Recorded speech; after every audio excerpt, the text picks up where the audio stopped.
All right, everyone, this is now my third time trying to record this fucking promo, okay? I have a really, really bad habit of over-analyzing things, which is why we don't edit the podcast, because if I started editing it, I would probably edit the whole thing down into like 8 usable minutes. So, same thing with these promo reads. People have asked me, do you pre-record them and then just paste them together and blah, blah. No, I have to do the whole thing live. Because if there's one thing in it I don't like, I'll start over and re-record. And I hate them all. I suck at this. So we're winging it, not starting this one over. Okay? We're just going for it this time. You'd think 60 episodes into this damn thing, I don't remember when we got our first sponsor, but you'd think I'd be better at this. Nope. All right, here's the deal. This episode, guess what? Sponsored by Lube. You guessed it. I gave you 2 guesses. You only needed 1. I didn't give you any guesses, but you probably already knew it was coming anyways. Here's the deal, you guys. Lube is actually offering free shipping on all orders over $35 and 100% money-back guarantee. 100% satisfaction guarantee, 100% money-back guarantee on all items. Okay, right now, $35, that's a weird number, right? Well, here's the deal. With the Lube Essentials Pack, it's a 2-stage cleaning system and a t-shirt. It's $39.90. Use the promo code SINGER. Save yourself 10%. What the hell is Lube? It's a 2-stage cleaning system for your guns, motherfuckers. Here's what it is. I'll tell you what it is. Military-grade cleaning solvent. That's stage 1. Okay, here's what it is. I don't know why I'm talking and reading this like Kevin Hart, but like I said, we're not starting it over this time. It's odorless. There's no water. It fully evaporates. Leaves no residue. No hazardous ingredients per the EPA. High flash point. Non-corrosive. Does not freeze. Non-flammable. What the hell? I don't know. I'll tell you what, though. The solvent, it's designed to penetrate deep into the metal, cleaning carbon buildup in less time than other leading solvents. I'm not 100% it actually cleans in less time, but it does do a really good job. I actually do use this shit. You know, if I'm being serious for a second, I do. Second stage, though, I'm going to go back to my bad Kevin Hart impression. I'm kidding. I'm not doing that. Lube Extreme Weapons Oil, though, that's the second stage. It is pretty dope. It's designed to penetrate deep into the pores of the metal, forms a bond on and in the metal that doesn't wipe off, wear off, melt, or evaporate with heavy use. It's biodegradable, non-flammable, non-toxic, 100% synthetic, low odor, non-staining, rust and corrosion protection, and it reduces wear and friction. So to shooterlube.com, join the revolution by using code SINGER and saving 10% at checkout. All right. Another thing, I just wanted to say thank you guys for supporting and watching the podcast. I see the stats. You guys are clearly watching it. I got a report back from Lube. You guys are using the discount codes. That's another great way to support the podcast. But make sure you guys, if you haven't already, please hit subscribe. It helps the channel a ton. And if you're listening on audio, be sure to hit follow or subscribe or whatever the hell it is on whatever audio platform you're on. And if you're on iTunes, please leave a 5-star review. It's the easiest way to help support the podcast and help us grow. Thank you guys. I appreciate it. Also, today, my guest is Dave Hall. He's an old buddy of mine. I've known him for years. He goes by Stuper Dave. He's got a YouTube channel. You can check him out. I will put the link in the description. And then he's got 3 different bands that he's currently in. So Stuper Dave and the Last Minute Heroes. Sorry, I said that wrong. Stuper Dave and the Last Minute Heroes. Benjamin Ray and the Empire Players. And Jasmine and the Gents. You can follow them by searching on YouTube or Facebook or wherever the hell. Yeah, give it up for my boy Dave.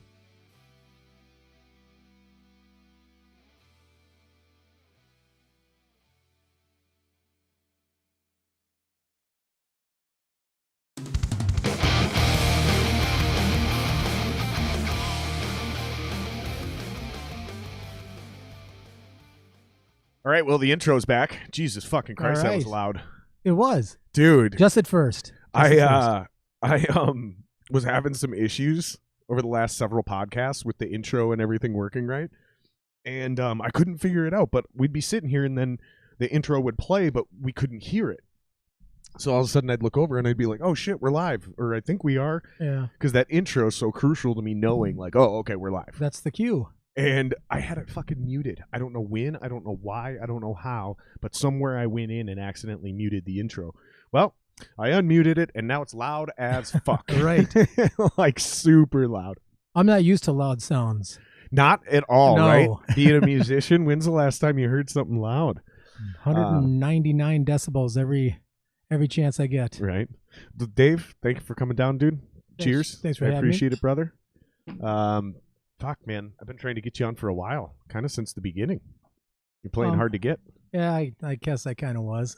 A lot of people get freaked out too, so. Yeah, I kind of like, I've been on the other side of it. I've been on the asking questions and the interviewing side and whatever. But yeah, I haven't, at least not solo. Right. Been, but hey, we're just gonna kick it. It's a little different when you're the guest, isn't it? Yeah, very much. Yeah, because some people have anxiety when they're one versus the other.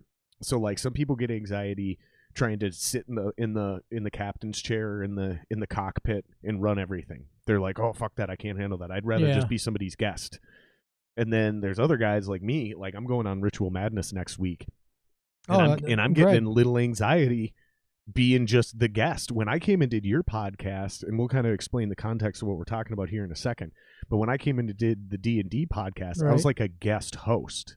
I wasn't really the guest that night. Oh yeah. I was just hanging out, and I got to ask some questions to my boys, and it was a blast. But it is different being on that side of the table, isn't it? Yeah, it is. I don't know what to think, and we'll just roll with it. And it's fun, dude. It's laid back, dude. It's not as nearly as pressure filled or produced as your guys' was. This is just two assholes hanging out. So produce is a loose term, I guess. But I mean, you guys had segments. You played music. You did all kinds of cool shit. we I guess we tried.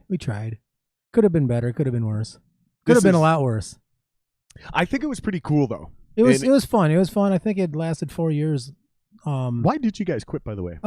Just I don't know. It wasn't even really a reason. I just said I can't do this anymore. Interesting. So I was a bit surprised that when you quit, he didn't try to keep going or find somebody else to do it with. He did for a while, but yeah, I mean it kind of fizzled. I think. I mean, it's tough when it's named the D&D or Dave and Dave podcast, and one of the guys is no longer named Dave.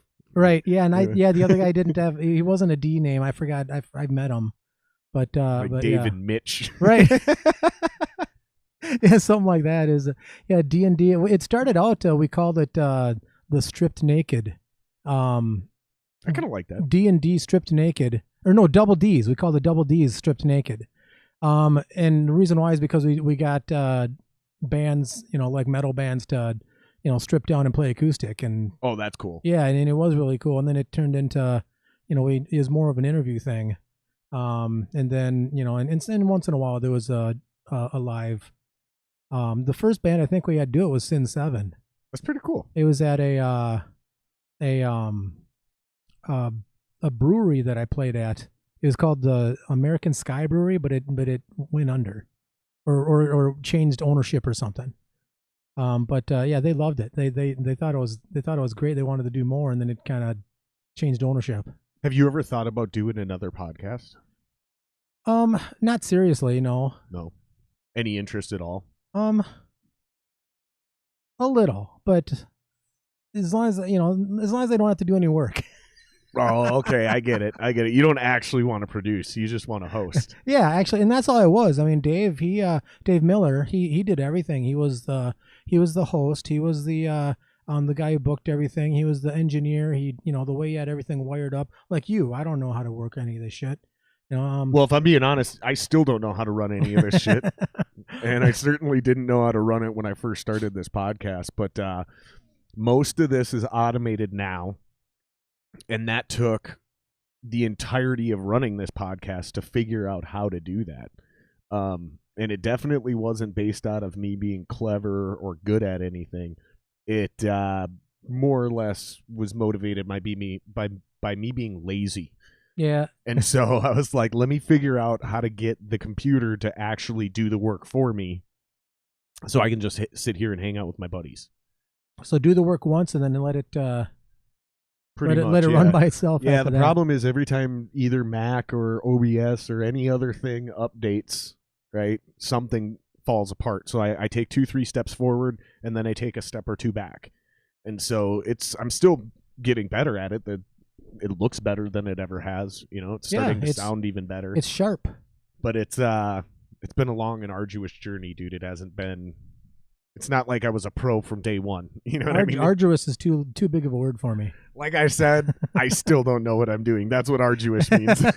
No, it's not what it means. But big words is a sign of disrespect.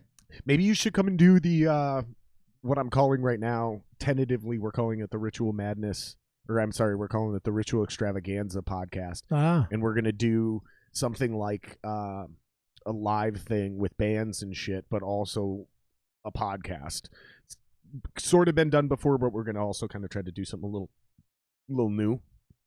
But I'm sure there's gonna be plenty of times in the future where Greg or I won't be able to make it, whether we're playing a show or I'm out of town or something's happening. And we're gonna need to come in and have somebody guest host, fill one of our spots for the night. Maybe. Be like once a month thing.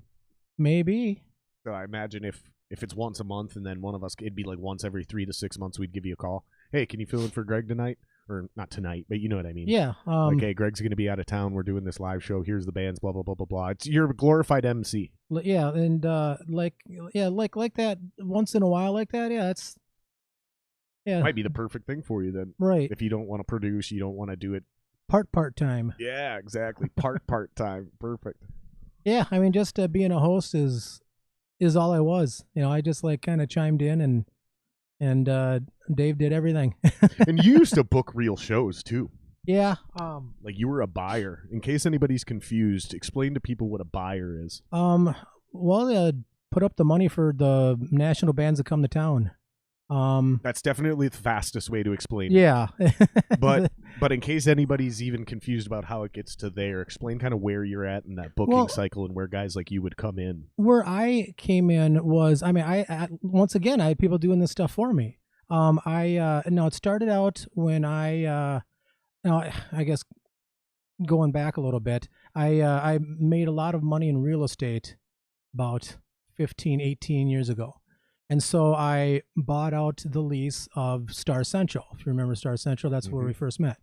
Then Star Central after a while, and I guess we can go into why it went under. Yeah, because we might as well, because if people are curious as to why our scene collapsed or seemed like it collapsed or had setbacks, you're not at fault, but this venue is involved because the old owner, Ken. Yes, Ken. And the way he ran his businesses, both Urban Wildlife and Star Central, and pretty much any other thing he was affiliated with. Actually, basically, we leased the place from him, Ken and Bruce, and we paid them all this money every month, and they just pocketed it. They never paid rent. Yep. They never paid rent on the building, so the building owner shut it down, and there's nothing we could do about it. Discount 70 jumped on the other end of the lease. Yep.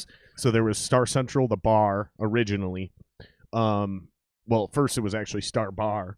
And then they bought or leased out the section next to it, called it Star Central. That was a legit high-end professional music venue, held like well over 1,000 people. Yeah, I think 1,500 and close to 15. I don't think it was 15. Yeah, it was. I think it was like 12. Yeah, it was 5,600 square feet.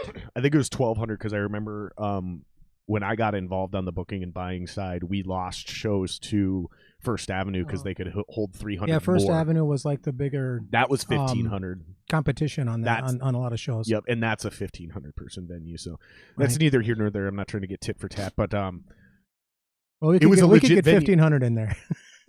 And we did, but illegally, many times. Not supposed to, but yeah. But then Ken didn't pay the rent, like you just said. So you were renting from him, but he wasn't actually paying the rent on the actual building. You were essentially subleasing. And then what happened is he let the lease lapse, and Discount 70 jumped back on it and grabbed the venue from us. So then it got basically ended, and it became Star Bar again. And then they tried to keep doing shows there. Yeah, they built a stage in the corner in the back, and that place was never the same. It was a joke. Right. It went from a legit venue to a shitty bar. No offense to anybody that continued to play there. Whoops. But well, I mean, it did, and that's how it started. Was like shows were coming in. I'm sorry, we got people chiming in already. Greg from Ritual Madness, shout out to Greg. Anybody who's a fan and a supporter of this channel, please go to the bottom of my main page and also subscribe to Ritual Madness Podcast. Greg's part of the same crew and the same scene that I'm trying to build here. But he says, don't believe him. He's lying. I would never. Jared's on Clue, and that isn't beer. Yes, it is. It's jalapeno flavored beer. Oh, it is. Amazing. Interesting. What's up, Sean? Thanks for chiming in, guys. Thanks for hanging out. I usually have these guys throw questions in here and comments and shit, so when one of us has to take a break later, go to the bathroom, the other one isn't stuck here sitting in awkward silence trying to tell a story to no one. Right. You can actually jump in there. They'll have questions and shit like that. I tried to put in here the chat thing, guys. Normally there's something that pops up and says all this, but my chat thing's not working, so I apologize. So basically, you got involved at Star Central. Right. And you were originally basically running the venue. Right. And subleasing from Ken and Bruce. Right. But they didn't pay the fucking bills there or at Urban Wildlife. And kind of out of nowhere, it seemed like the rug got pulled out from under us. Would you agree? Very much, yes. Okay. We can dig more into that if you think there's details or nuances we need to explain. If not, we can just, where'd you go from there? Well, there were national shows that were booked there, and so we had to find places for them. So there was The Rock. Yep.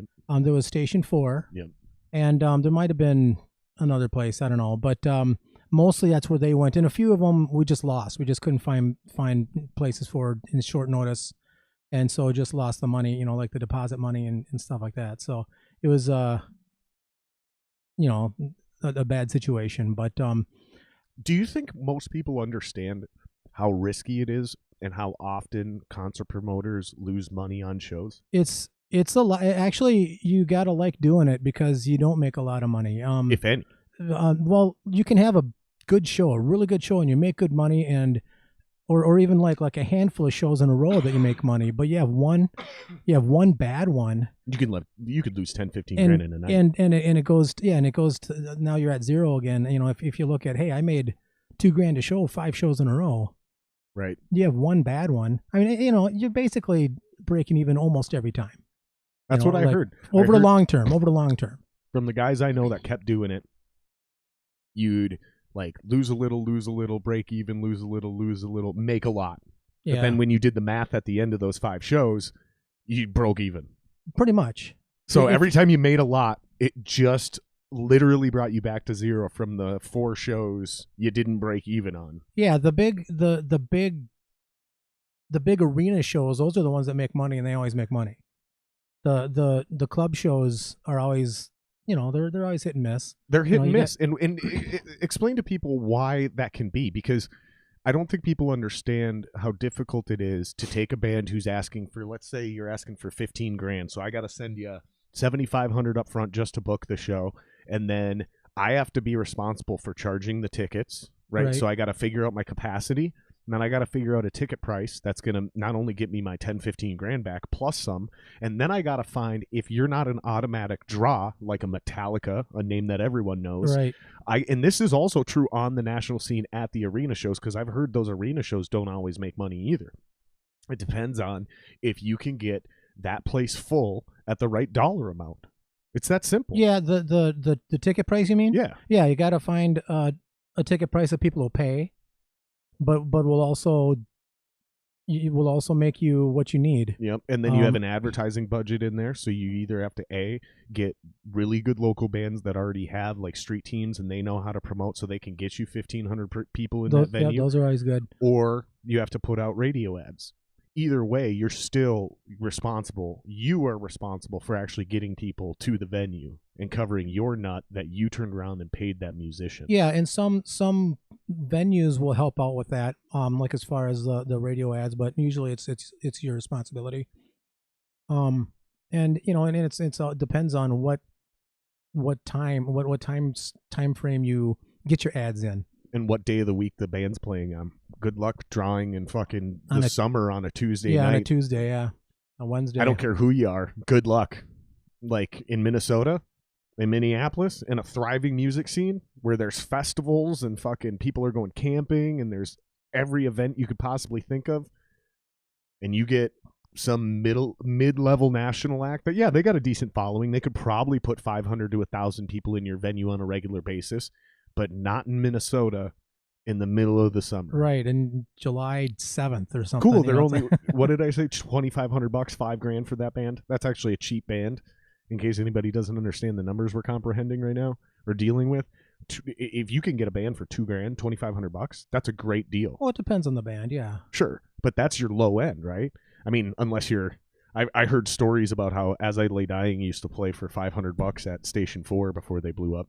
Yeah, you know, actually, shit like that's different. But I also heard they didn't draw. The first time we had Five Finger Death Punch, they were low. They were something like 2,500. Let's tell people those 1,800. stories. Let's tell people that story, because that's one of my favorite local.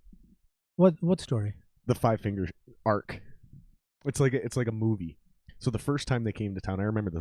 What did you say you paid them the first time? $500? No, $1,500. It was more than that. I don't. It was 2,000, 2,500. It was dirt. It was something. And actually, they had. It ended up being a pretty good show because no one really heard of them when they were booked, but. Like, they dropped a single. Yeah, there was right like one or two hits that happened like within those last couple months, and exactly, they had a top 40 single pop. Yeah. After you booked them, so you got them at a low price. And I remember the first time they came through town. Every time they came through town, you guys would do what you do, and you'd call the good local bands, and you'd be like, "Hey, we want you to open for this band, blah blah blah blah blah." But you'd still ask us, "I need you to make sure you bring X amount of people," right?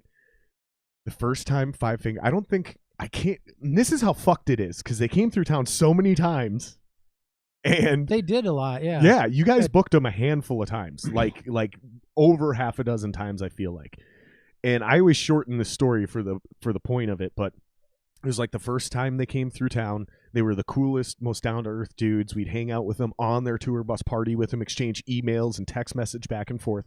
Then the second time they came through, they were kind of a little like they had already had a couple songs on the radio now. Yeah. Their egos had gotten a little bigger, and like we were still allowed to hang out with them, but like even though we were talking to them for the whole year, we weren't allowed on their bus anymore all of a sudden. And then the third time they came through, like we weren't allowed backstage, or I'm sorry, we weren't allowed in the green room. Like the green room was just for them. And then the fourth time they were here, we weren't even allowed past the metal barrier where our own gear was stored. Right. Like it just got worse and worse to the point where like by the last time they came here, I remember everyone in the scene was like, fuck those guys. Like, and I'm specifically talking about Five Finger and watching that arc of their personalities go from just barely above our successful level to being egomaniacal pricks that nobody even wanted. Yeah. We didn't even want to open for them. And here's my point. I can't remember if my band ever opened for them. But that's how many times we hung out with them. I have a poster that, and actually I think the only time I ever talked to them was the first time that The Rock had them through there. And I think that's the only show that I had anything to do with. I think The Rock did it themselves after that. But yeah, I mean, they're really, it says, two Stuper Dave on the poster, and they all signed it and stuff like that. Yeah, they were fucking cool at the beginning. And it has the bands on there. I got to look and see. Then again, it's in storage right now. So I don't think my band ever actually opened for them. But when I say we opened for them a ton, I'm speaking for our scene. Yeah, because the scene. The first time they came through, there was 3 local bands and then them.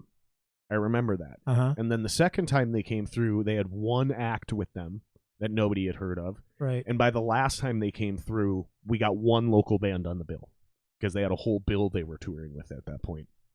And they were super fucking cool at the beginning, dude. But I just remember them just going weird, And there's a bunch of those bands that you guys used to book. Head PE was another one. Yeah, we had them a lot. Saliva, we did them a lot. You remember that guy from Head PE, the lead singer? He's a fucking douchebag. Fuck Jared, that guy. Yeah. Is his name really Jared, the black dude? Yeah, Jared, but it has like an H in there. It's like spelled weird. Like, fuck that guy. He was a douchebag. I remember him as he's ending his set. He's like, if there's any fine bitches in the room that want to come back to the tour bus, I got mirrors on the ceiling. And like nobody was into it. Not even the hot chicks in the room, right? And then when he got off stage, he walked through the crowd with an entourage guarding him and a coat over his head as if he's Michael Jackson. Right, yeah. And no one tried to talk to him, is the point. No one was interested in talking to this guy. No one in Minneapolis was into him. They liked the band. They liked the songs. We were into that band. Yeah. But he was such a cunty douchebag. Nobody was into it. And nobody tried to talk to this dude. But he and I could see him. Here's the sad part. I was at the door, all the way in the back of the venue by the main door. And I could see him under his coat walking through the crowd that wasn't really there because it was all over here. Along that long bar that ran all the way down. Right. And I could see him looking up, looking if people were trying to mob him, get his attention. And no one was. Not one fucking person walked up hey man, can I get your autograph? No one. His shoes are too small. Dude, it was the grossest, too most big for his shoes. And that's what I don't think people understand is when we were at our level, we seen it all. And just so in case anybody's confused, I fucked around booking a couple bands, but I was never actually a buyer. I was in a lot of the bands that Dave would call to open for these national acts. That's where we are on the totem pole. Dave's one of the guys that used to call me and book shows for my band. Hey, I want you guys to play this show. Hey, can you do me? Those were always my favorite. Hey, can you do me a favor? I know there's not going to be a good crowd there, but if you do me this favor and you show up, and especially if you drop people, I'll owe you one. And then you guys would always hook us up fat with the next big national act that would come through. Well received by the crowd. We'd be really well received by the crowd. We'd be like a raucous audience. We'd sell merch. Fucking our MySpace or our Facebook page would blow up. MySpace. You remember those days? Oh yeah. Whereas if it was a bad booker who's I want to get 4 obscure bands to draw 4 different crowds, cool. But are those fans going to be cool enough to actually appreciate the other music, or are you going to get booed off stage? Joe never got me booed off stage, and I'll give him a lot of credit for that and making sure we always open for because that shit can be intimidating, man. You get to open for a band you love to a sold-out crowd, and then you get out there, and I've seen it. It's never happened to me, but I've seen it, where you get in front of that band's fans and they boo you off stage. Yeah. And you got booed off to open for one of your favorite artists.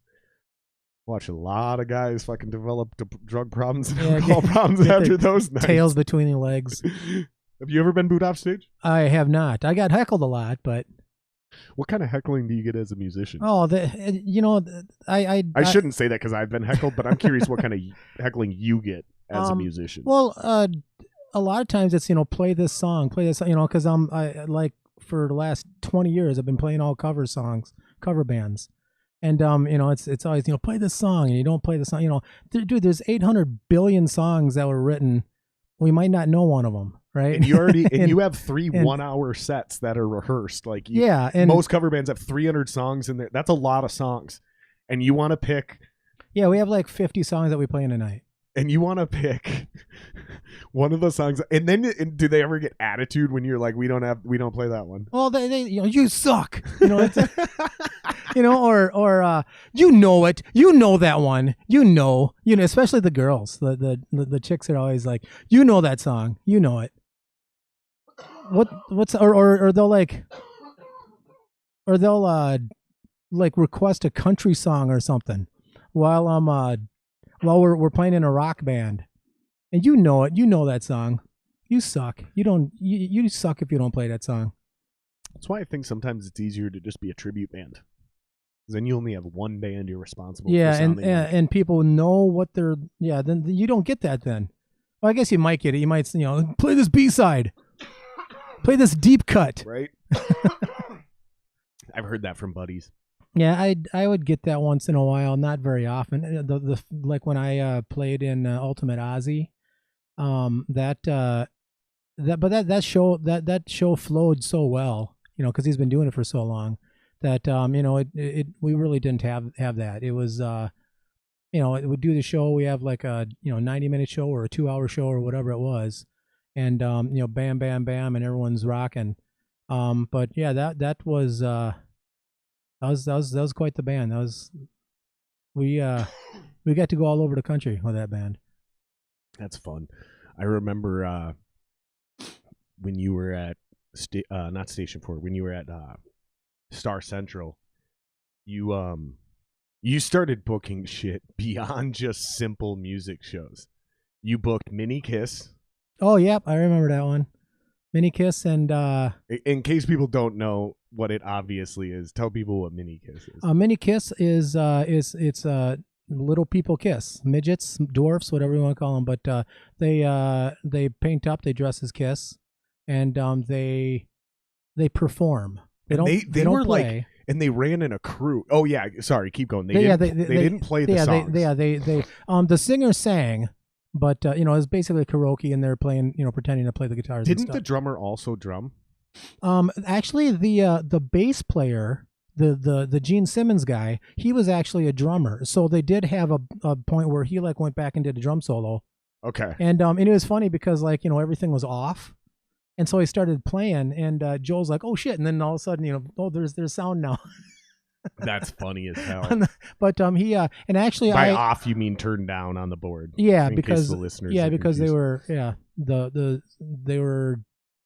It was a karaoke line. That's so funny, dude. And then I remember that same crew. Those dwarves ran in like a legitimate crew, because there was, through that group, you hooked up with another group that builds something, and we are not saying this offensively. This is what they called themselves. It was midget bowling and midget wrestling. Oh yes, actually. Because do you remember when I gave you shit about that? I was like, I don't know if you should be calling this midget wrestling. People are like saying that's a super offensive term, and you're like, listen, man, that's what they call themselves. I'm not getting into their politics. And I was like, I get that now. Okay. Well, and I didn't say another word. Here's the story with that. Actually, that shit was hilarious. Actually, it's a totally different midget. Totally different guy that I met at actually it was in an Ultimate Ozzy show. It was like an outdoor festival, and they had midget bowling there. So they weren't actually affiliated with each other? No, not at the time. But I told you that story, so I could tell you this story. That the midget bowling guy, he actually now has since joined Mini Kiss. He lives in Rochester, Minnesota. If anybody's curious why you didn't feel like you were exploiting them and the theater of them being little people doing crazy shit, I think it should be pointed out they were already exploiting themselves doing that. They found a niche, they found a way to be entertainers, and they embraced it. They weaponized the fact that they were little people, and they started doing a Kiss thing. There was another group that had midget bowling, and then there was another group that had midget wrestling. And so all you did... Well, midget wrestling's all over, but yeah. Sure. But you didn't exploit anyone. They were already doing something. You just joined the team. And actually, Mini Kiss... It's more empowering than it is exploitation. It is, yeah. That's what I'm getting at. They are, and the guy who does midget bowling, Brian, he wants to work. I mean, not now because of the COVID, yeah. But he doesn't. He calls it midget bowling. He says it's, and dude, if you ever spent time with him, he has more one-liners than anyone. I don't understand why the word midget is offensive at all, and I'm not being facetious. I'm not trying to be controversial. I don't know the history of it either. I think it's a funny word. Like, I've never heard midget ever once used in a derogatory way. I've never heard midget used as an insult. It's not like, retard or the N-word or calling someone a fag or the harder version of that. Like, I've never heard that. I've never once heard being like, "Oh, fuck you, midget." Yeah, like, I guess. You know what I mean? Like, right. Like, I've never even heard someone disrespect somebody for being a midget to their face. Yeah, like, I don't know. Like, the worst because I've hung out with a few dwarves in my day, and the worst I've ever heard is "you little shit." Like, oh, fuck you little shit. Like, one time this shit was hilarious, because this little dude, I don't remember his name. I met him through another friend of a friend, actually. Dave Rogers' cousin named Purple. Do you remember that dude? His nickname was Purple. Okay. And he had a friend who was a little person. And we were all hanging out in a group, and somebody else, that little dude was talking a lot of shit, and I was laughing all night. And all I remember is this dude went one step too far, and someone was like, "Fuck you, you little shit. I will punt you across this fucking room." And no one, including the little person, found anything offensive. Like, there was never, like, Dude never crossed any lines. He never used the word midget in a derogatory fashion. So I don't really get that one. Like, I get all the other ones, retard, fag, the harder version, the N-word. I get all of those. But that's the one that really honestly, like... Yeah, I respect it. Like, okay, if you don't want me to say it, I won't say it. But I've never really said it in the first place, and I don't hear a bunch of people running rampant with it either. Yeah, I don't know the history of that word, and so I don't know why it is offensive, but it is to some. I mean, and actually, the mini Kiss clan, it's offensive to them, right? But the midget bowling and the midget wrestling, it's not. Yeah, right. It's part of their brand. They literally trademarked and copyrighted. Yeah, almost. Names. Yeah, like unofficially. Yeah, it's midget bowling. So. And I think midget wrestling is a trademarked thing. So, and for those of you that don't know what midget bowling is, I mean, there's a lane. I think it's pretty obvious. There's a lane. Well, it's not obvious, I guess, but there's bowling pins, and the lane is oiled up with baby oil, and you take and hurl. The midget is the ball. So. And the guy that I know that does it, the guy that I know that does it, he's great, and he makes it fun for everyone. He keeps score. He gives away prizes and shit. He gives away trophies. It feels wrong. It I don't know what it is. I don't know if it's PC culture's gotten to me, or if I feel bad. But just something about it feels wrong. Well, people have said that, it's like, why are you exploiting him? Like, I'm not. He's asking me to get him shows. That's exactly what I brought up earlier. Like, I want to make sure no one construes this as like Dave did something fucked up. No. They were doing it, and they were like, hey, can you hook us up with that bar you own? Can we do something at your venue? They already had a business running. They're making money. This is how these guys paid their bills. A lot of people don't want to have a shitty day job. Right. Including some of these guys. I mean, fuck, there's regular wrestlers. There's midget wrestlers. There's regular bowlers. There's midget bowlers. You see what I'm saying? There's plenty of tribute bands that are full-size guys doing fucking Kiss tribute bands. Right. These are just other people taking whatever their quote-unquote weakness is, weaponizing it, and turning it into a profitable strength. So they went, okay, we're not going to be offended by midget. We're going to put that on our brand name. We're going to call it midget bowling. We're going to call it midget wrestling. And we're going to use our little size to our advantage for entertainment. It's kind of like me. I've always said, whether you're laughing at me or with me, as long as you're laughing, man. I'll be the butt of the joke. Believe it or not. Make fun of me all day long. I was in Dying Euphoria. Do you know how many times I was ridiculed in front of people by Jeremy? No. I mean, it happened on a regular basis, and I was totally cool with it, because as long as everyone was having fun, even if it was laughing at me for my expense, cool. People are having a good time. When people are laughing, guess what they're not doing? Fighting. Yeah, not fighting, bitching about something. See what I'm saying? So, I don't know. I couldn't do it. I couldn't throw an oiled up midget down a fucking bowling alley. Yeah. You know what I mean? Down a lane. And feel good about it. I just couldn't do it, man. I don't know. Something to me feels wrong about it. Yeah. A lot of people are there just to watch, and a lot of people are there to actually do it, just to say they did it. I would feel so weird about it. It feels weird because I went to a couple of those things. I went to the midget wrestling thing, and I just remember thinking, dude, these guys already have enough fucking health issues. And now they're jumping around and fucking doing weird shit, falling and fucking. I get it. It's fun. Regular wrestlers do it too. Yeah. Well, just felt weird. The guy Brian from Rochester, he because Mini Kiss is national, they're based out of New York, but he's done a lot of things. I mean, he's been actually Mini Kiss has been in on Paul Blart, Mall Cop. Yeah. Yeah, he was that Mini Kiss. Mm-hmm. And with Jerry Springer, he was on Jerry Springer, and he was in Whacked Out Sports, that show Whacked Out Sports, if you ever heard of that. And yeah. Actually doing midget bowling, I believe. That's hilarious. But he was a stunt man too, he said. That's cool. And again, it's just, I think that's just cool. They're just, to me, another group of dudes who found a niche. Yeah. They just found a way to do something. Well, what he said, he's the jokester. He's the one-liner. He'll make fun of himself more than anyone. But he says, I'm a midget. What am I supposed to do? Play basketball? Right. Exactly. That's like the first time I ever met him. He said that. You know my I'm favorite like, midget "Whoa." joke? You know my favorite midget joke, and this dude would probably love it. You know the worst thing about midgets?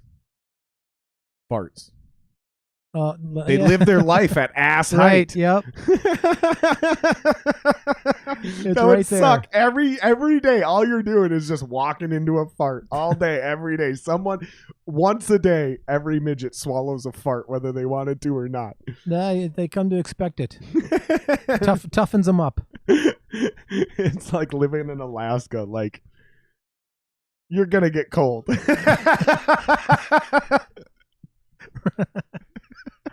It comes with the territory. Oh, it's cold now. I appreciate you having the heat nice. Yeah, it's I moved into this room because it's easier to control the temperature, because the room it was in before was behind us, and that shit was cold over there. I didn't have a finished ceiling on that half of the basement, so it's not as much of a room as it was just a place in my basement, if that makes any sense. My wife thinks that 60 is warm, so our house is always cold. That'd be brutal for me. Yeah, 62, something like that. That'd be brutal. Yeah.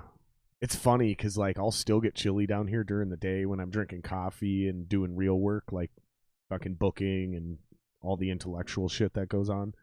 But once we get down here, there's another grown man in the space, especially if you're bigger than me. And I have a beer or two and we start doing the podcast. I feel fine. It feels great down here. But honestly, with the sub-zero temperatures, it's a tiny little electric heater. It's just that added little tiny bonus. Without that fucker, it's cold in this room, dude. I think it's nice. It was like negative fucking 22 or some shit just last night. Or this morning, yeah. Some shit. It was brutal. I think it got all the way up to 9. Yeah, which seemed nice. I went out and it was like, oh, it's nice out. Did you hear Texas? Yeah, Texas. Our boy Siegel. Remember Schwa from... Yeah. Schwa and also 13th Step, and then he eventually was in Primer 55. And also Brett Wilson. You remember him? Brett Wilson. I do know that name. Fucking band was Brett Wilson in? I know that. I know name. that's what I'm. It wasn't Dumpster Juice. No. Was it like Insurrection or? No, it was It'll come to us. Yeah. But those guys are down in Pissed me Texas. off. So check this out. Josh has been bitching about this for a day or two now. In Texas, they were doing brownouts, rolling blackouts, because when they got hit with a foot of snow, and apparently he's north of Dallas, Schwa was just telling me today on Facebook that it got down to -8. -8 in Texas. And snow? And in Austin, which I believe is farther south. I might be wrong on that. Don't quote me. We need a globe. But they got a foot of snow.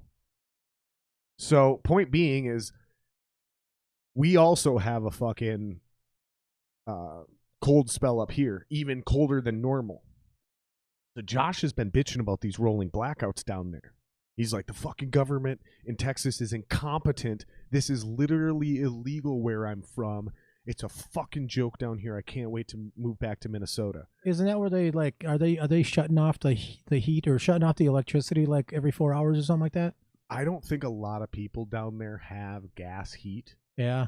Because they don't need it, right? Ever. Yeah. So like I think most of their shit is on electric, but is what I'm getting at is there's a town in southern Minnesota. So these rolling blackouts aren't just in Texas. They came all the way through the Midwest, and there's a town, I forget what it is. It's like, fucking, I'm going to fuck this up.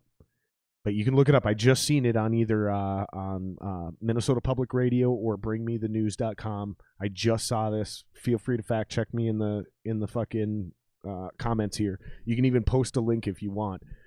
But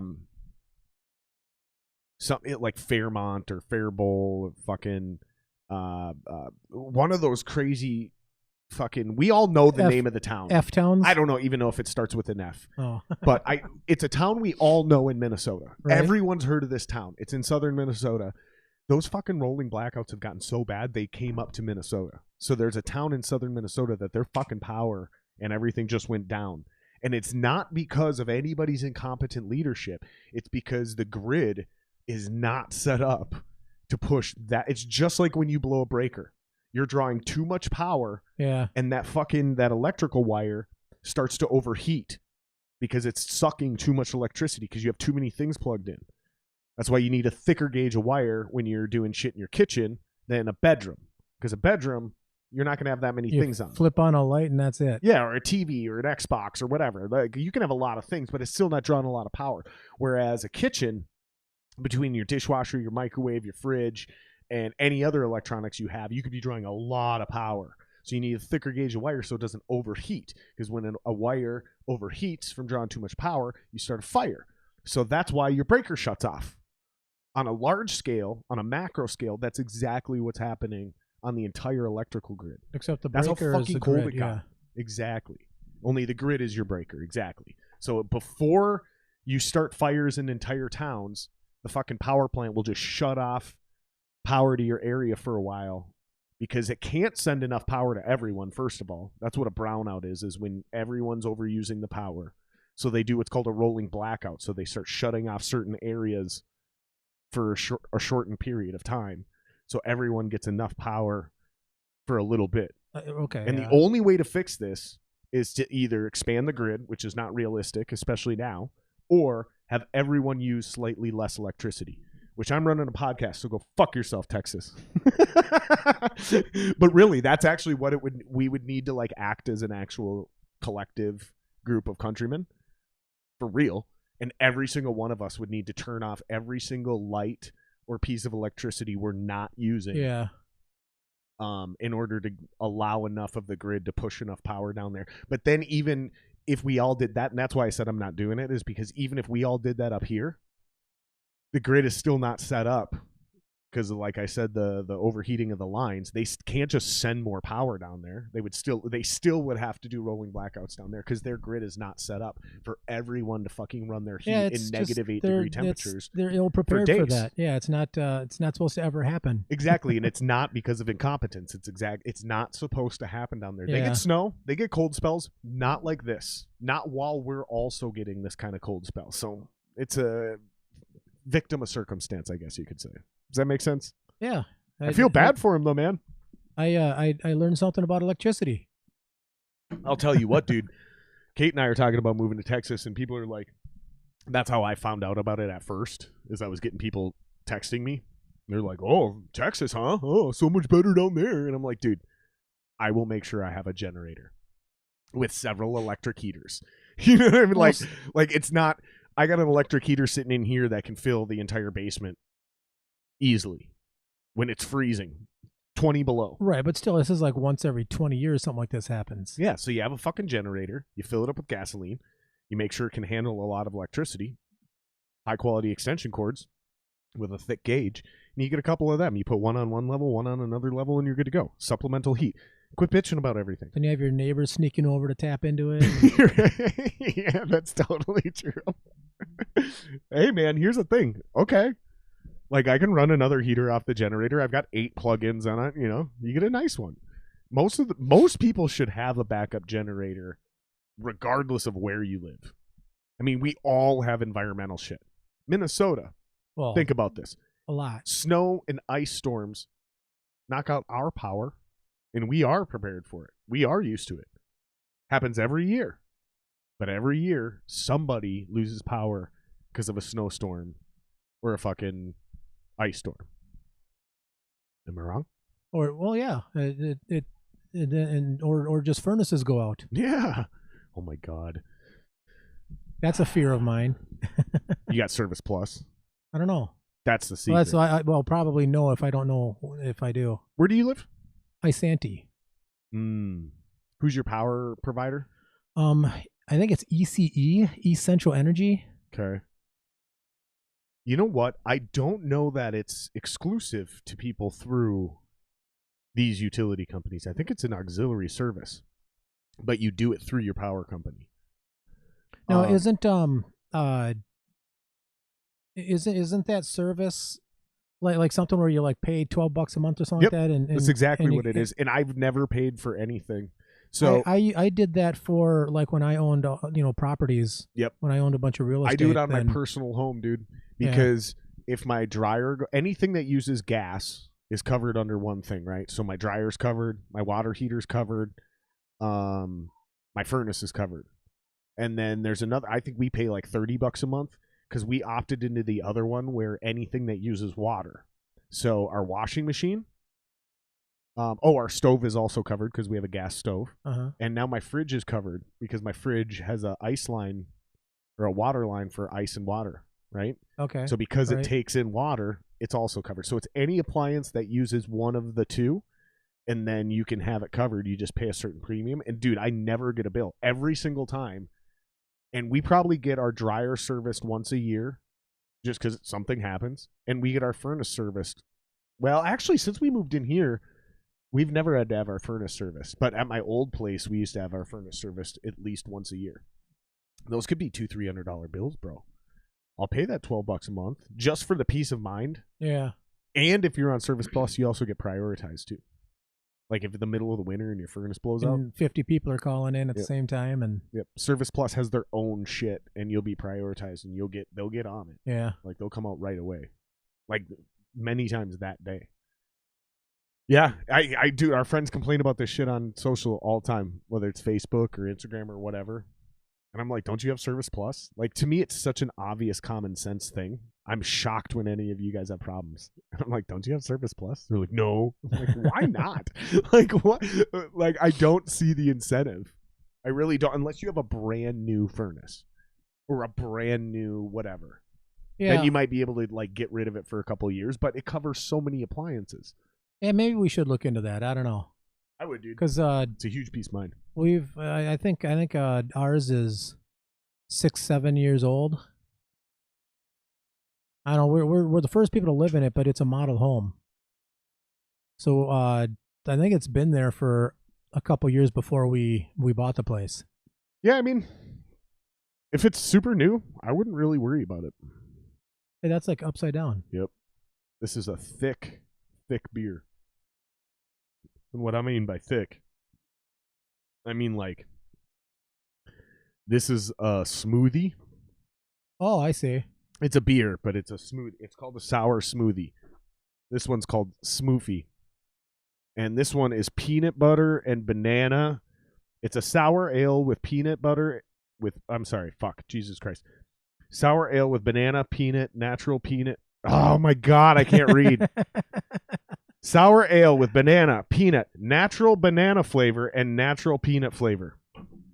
I mean, I was getting to the point, but it was the challenge of reading a complete sentence. That was vocal hurdles. This one is so thick, though, that literally you have to do this, because if I just opened this and poured it, the top half would be pure liquid, and then the bottom half would be sludge. But you don't want to shake it. No, you would no, because it's still carbonated beer. Right. There's another one I bought the other day. It'd be fireworks. There's another one I bought the other day, and it flat out says it right on the side. It says roll before drinking. You got to roll it just to move that shit around. Interesting. It's almost like concentrated orange juice. You know, if you make orange juice from concentrate and you don't do a good job of mixing it up and you just set it right in, like a day or two later, you'll come back and all the concentrate will be at the bottom and the water's at the top. You got to shake it up again. Why don't you put it in the fridge upside down? Because there's 4 of them attached to each other. Oh. That was a really good idea, and I felt like a moron for a second. I was like, why haven't I done that? So I'll show you what I'm talking about. Let me get this jalapeno oil out of here.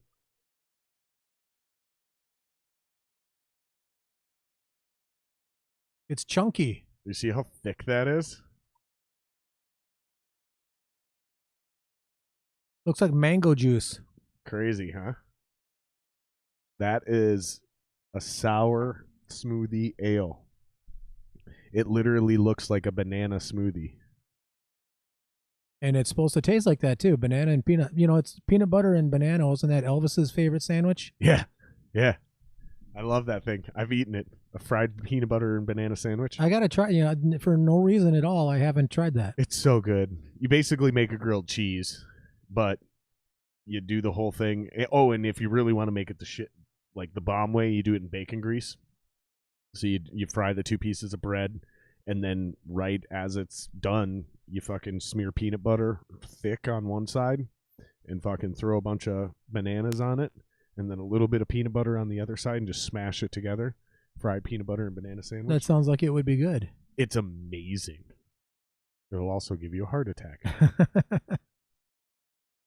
This thing's really good. I wish you drank. Speaking of, let's address that. Yes. You said you've been sober for 2.5 years. Yeah. Why? August 19th, 2018. So I'm curious why. Did you just decide to quit? I actually, that's exactly it. It was time.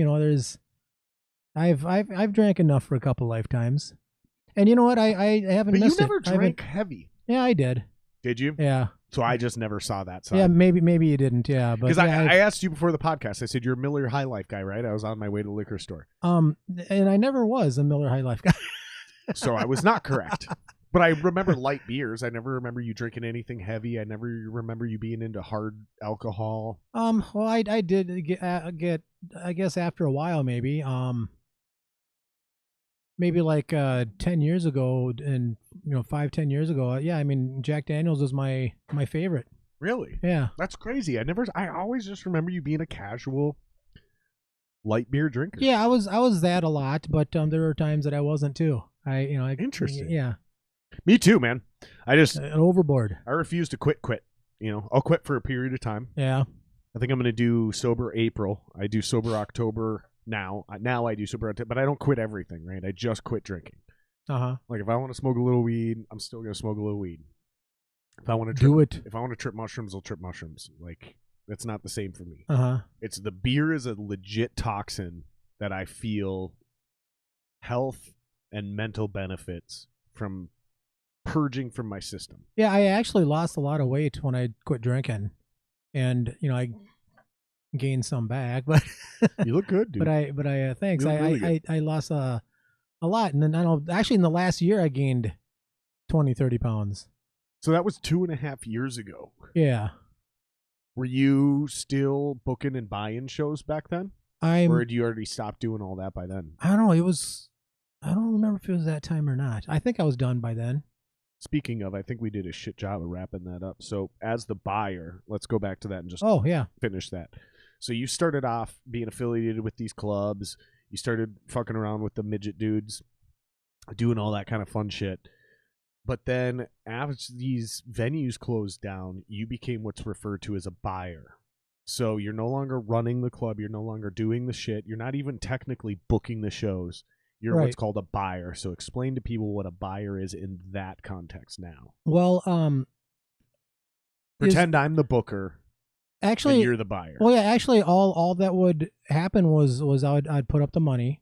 So I'm booking a show. I'd call you and go, "Hey, Dave, I need $10,000 to book, or $15,000 to book Seven Dust." Right. And then and then we would, I could take the door. Well, actually, that's what you would do, right? It depends. But that's why I'm asking you to I explain. could do it and take the door, or we would work out. I would get a percentage. Yep. So I could be. So it's like borrowing money. It's like, okay, if you need $10,000, then you gotta give me 24 back. Yep. Yeah, and so or I'm 12 back. Sorry. Yeah, and there's a million ways that could go down, right? So you could be, if I were the booker, I could also be the bar owner, right? So I'll go, okay, you just take the door because I'm going to make all the money on liquor sales. Right. But if I don't own the bar and I'm just a booker and I got to pay a rental fee for the room, so I got to pay somewhere between $200 and $500 to get the rights to the room for the night. Then I got to pay a sound guy, and I have all these other ancillary fees. Yeah, then I you might would go, okay, I'll give you a 20% return on your investment. Right. Then and that's when we were talking about shows before. You would only be doing home run shows then. Mm-hmm. The ones that maybe not, you would more stay away from. Yeah, because you don't have the ability to take a loss. Right. And I've done that too, where I was like totally the door and stuff, where it would be a successful show for everyone else. Mm-hmm. Let's say it's like it was a smaller band. It was a 6,000. It wasn't a smaller band. It was medium sized, like a $6,000 band. And it was. How many are you expected to draw on a $6,000 band? Well, what we were hoping was 500. Right. Because we did $15 tickets. There you go. Yeah. All right. And at 500, like. So it's a $9,000 night. So, well, yeah, 7,500, 9,000. And it was still good. It was like 350 people, but so like the door brought in 5, and my cost was $6. Yep. And so the bar makes out because the bar still makes $20 a head. So that's the average for people that are confused. Yeah. That's how bars do math. Is like, oh, we're gonna make approximately $20. Yeah, and it depends on the crowd too. Like different bands bring in different drinkers. Yeah, we were like $45 a person. That's why you guys we'd only bring in 500 to 1,000 people. We loved having you on the bill. Yeah. And wasn't it funny how every band I was in was like that? All the bands I was in, our fans drank. Even when I was in the Tyrants, do you remember that? That rock band towards the end? Yeah. Man, we would only draw 150, 200 people, but our people would drop $1,500 at the bar. It was like an average of $100 per person. Right. It was ridiculous. That's where bars win if they get guys to bring it in like that. So I did different things with different bars at different times. Yep. Yeah, and sometimes if you were lucky, you'd have a good relationship with a bar owner, so you'd be like, hey, man, I'll bring you X amount of people, give me 10% of the bar that night. Like, there's a million ways you could try to work it out, and it depended on your relationship. It depended on the equity you had built with these people. I mean, there's so many variables, but really the point I was really trying to hammer home, though, is like, most of the time, you guys are losing money. So it's funny to me when certain people I've heard talk about this into the industry, because I've lost money on shows where I haven't been able to pay bands. Like, sorry, dude, there's not money. Like, I can't just make money appear out of thin air. It's only happened a handful of times, but it has happened. Out of the dozens and dozens and dozens and dozens of shows there's always going to happen. Of times where I'm like, sorry, guys, I gotta fuck you tonight. Like, there's not money. My band's not getting paid. You know, I played tonight too. We're not getting paid. Like, I get it. I'm sorry. But between the sound guy, the headlining band, I had to pay all that shit, man. Like, I lost $800 tonight. I'm sorry you guys don't get your 500. I don't know what to tell you. I'll try to make sure that I hook you up in the future, like you would do for us. Yeah. I mean, I can't tell you how many times I would fucking get calls from booking agents to bail them out. Listen, dude, I can't pay you. It's last minute. There's probably not going to be anybody there. But do me this favor. Bail me out tonight, and I'll remember you. And then sure as shit, the next big band would come through town with an automatic sold-out crowd, and you'd throw us on there not only as a local opener, but you'd try to get us on like in a direct support support, yeah. Well, popping into my head, was that you guys that we had on the Strapping Young Lad bill? Was that Dying Euphoria? I don't remember opening for Strapping Young Lad, but that doesn't mean it wasn't Dying Euphoria. It could have just been before or after I was in the band. I think that was when you were, but could have been. But I opened for a lot of bands I don't remember opening for. What happened with that was Strapping Young Lad was on Ozfest, and so they were hitting, like, I don't know, maybe somewhere in Wisconsin and then St. Louis, then like 2 days later. So we got them, you know, like we hijacked them off of that tour, to play at Star Central. I forget what those are called. A stop off date or something like that. I just call it hijacking them off the tour. there's an industry term for it. I can't remember what it is, but yeah. But they came. They were there. They came. They were at the venue, and Sharon said that they had to be in St. Louis by 9 a.m. the next morning, or else they're off Ozfest, and so they had to leave. Right. And or 7 a.m. or whatever it was. And so like we had 2 local openers. I thought it was you. I thought it was Dying Euphoria. It could have been. And then we had one other one. And then so I called my friends from Insurrect, and then they came and opened the show. It ended up being a great show, you know. I mean, because it could have been me, dude. Sorry, Strapping Young Lad is canceled. You know, we had signs all over, and you know, but instead of a $12 show, it's a $5 show. You know, coming at, you know, and most people that came there were like, let's do it. Oh, that would make sense. So Strapping Young Lad never actually ended up playing. Right. So I think I remember that. I think that was Dying Euphoria's first show, and I don't think I was in the band yet. I think that was Dying Euphoria's first show, and because I remember Dying Euphoria's first show, they were supposed to open up for a huge national band, and then the national band didn't end up playing, and Dying Euphoria ended up playing for a huge crowd. Maybe that was it, because they got bumped to headliner. Yeah, I think that was it by default. I wasn't in the band yet. No, you weren't. Okay. Mm-mm. That was that was their first show. Scott Werner was the fucking bass player of that band. Tad was the singer at the time. Oh yeah, all right, yeah. And Jason was the drummer at that time. It's weird how I can't remember a lot of my own shows, but I remember a lot of other people's shows. Some people might mistake that for me not ever actually doing anything if it wasn't for you guys coming on the podcast and being like, no, you were there, you guys played this, you did that, blah, blah, blah, blah, blah. You remember when we were here? Like, 'cause I don't remember. All of my shows in my entire music career is basically in one giant blur. Like, I remember like playing drums in the Tyrants. I remember singing in the different bands. But when we start differentiating which show was at which venue with which bands, I can't fucking. Do you remember Seven Clans Casino? Yeah, with the rigged battle of the bands. Yeah, that Bill Berry put on. Yeah, hell yeah, I remember that shit. And it was like a big, nice setup and nice stage, nice everything, and no one was there. It was the craziest thing. They gave like Bill like 10 or 20 grand to do that show. What? Yeah, a lot of money. And he paid us. It was supposed to be something weird, like the winner was supposed to get like $4,500. Second place was supposed to get $1,500, and third place was supposed to get $500, and then nobody else was supposed to get anything. There was 2 nights of this. Yeah, one was like a rock night, and one was a metal night. Yeah. Yep. And it was 100% rigged from top to bottom. Right. So we were told we were going to finish second, but it was a guaranteed $1,500. We did the math and we were like, we're easily going to clear $1,200 because it's going to cost us a night and gas, and the hotel and everything else is paid for. Yeah. So we took the show. The rock night was the night we got there, and yeah, they had like I can't remember who was. I can't remember. I know for a fact it was Ginger Jake and Skywine were the two bands that were the real bands that were going to win. But I can't remember which one was the winner and which one was the second place. I can't remember that either. But I do remember those were the two bands because we knew all those people.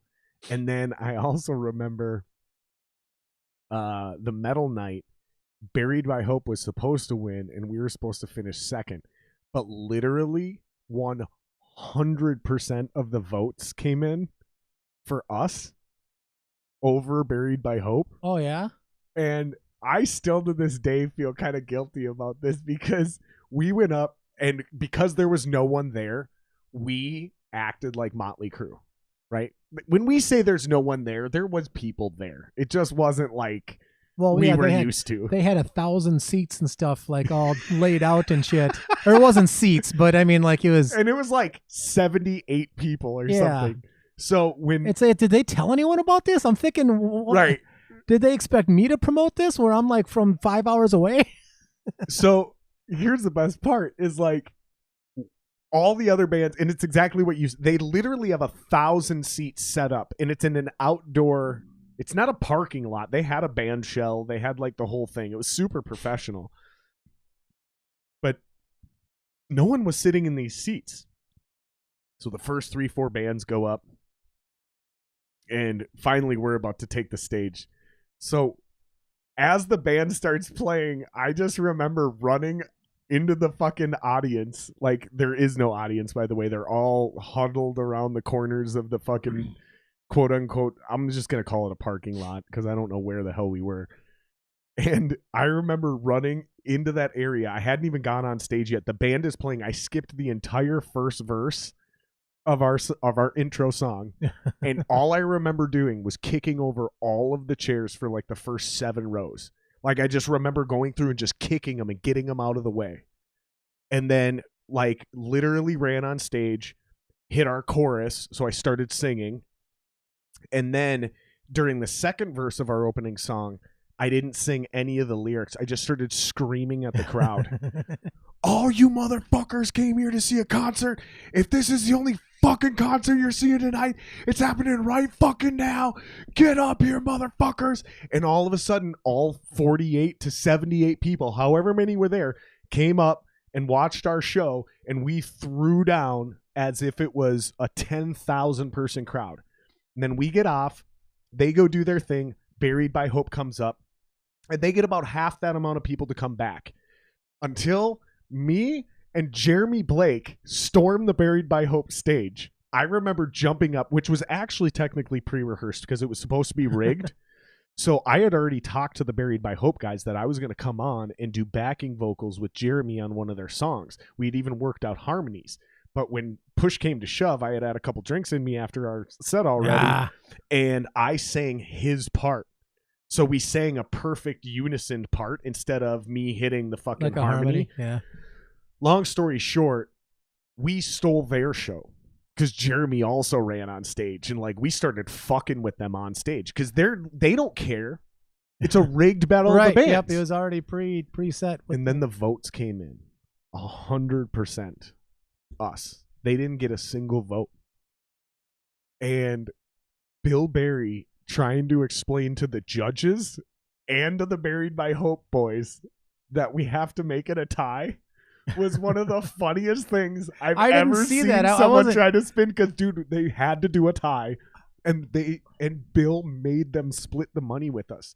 So both of us got like $2,500 instead of $3,000 or whatever. I must have been drunk off to the side somewhere. Yeah. I didn't even know you were there, Dave, until you showed up we showed up in your hotel room. Yeah. It was we showed up in your hotel room, and you had a way nicer hotel room than anybody else. And I was like, Dave, what are you doing here? And you're like, I just came to hang out. And I was like, that's why you have a nicer room than everyone else. You paid your own way. You were so fun that night, man. You were like my saving grace. Do you remember when me, you, and Bill Berry went down and played blackjack? No. Yeah. I don't remember that. You came down, you played 4 hands. Mm-hmm. You put down a 20. I had like $40. Bill is Bill. So you lose 4 consecutive hands with me. You're done. You're like, I'm out. And I'm like, I got 20 more. And then Bill's like, you better not fucking leave. And I was like, if I lose 4 more consecutive hands, I'm done, dude. Right? We're playing $5 blackjack. Only Bill's dropping 25 to 100 on each hand. Yeah. I eventually take my $40 and turn it into 160 after losing the first 4 hands with you. You bailed immediately. So yeah, so I'm not a gambler. Yeah. So I go from 40 to 160, and I'm like, and this took 2.5 hours. Well, you basically went from 20 to 160. Sure. Yeah. Okay. Fair. And so I look at Bill and I'm like, all right, man, I'm up 4-fold from what I started with. I'm out, dude. I'm done. And he was down like $800. Yeah. And he looked at me like Satan himself, the way he looked into my soul. He was like, are you fucking joking right now? And I'm like, no, dude, I'm way up. Like, I got to go. And he was like, I'm way down. You're not going to sit here with me all night? And I was like, no, Bill, this is how you develop a gambling problem, bro. Like, I'm way up. I'm profiting right now. Yeah. If I leave right now, I can go to the bar and have a good night for the rest of the night and go home with spending $0.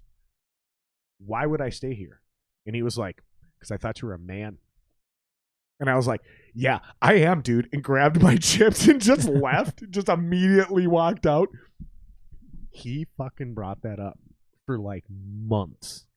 Months. About how I abandoned him at the blackjack table. Did he tell you what he ended up doing, or? No. Yeah. What did he end up doing? No, I don't know. I For all I know, he sat there and lost everything he made by booking that concert. Yeah, I don't remember playing blackjack that night. I don't. Dude, you were there for 10 minutes.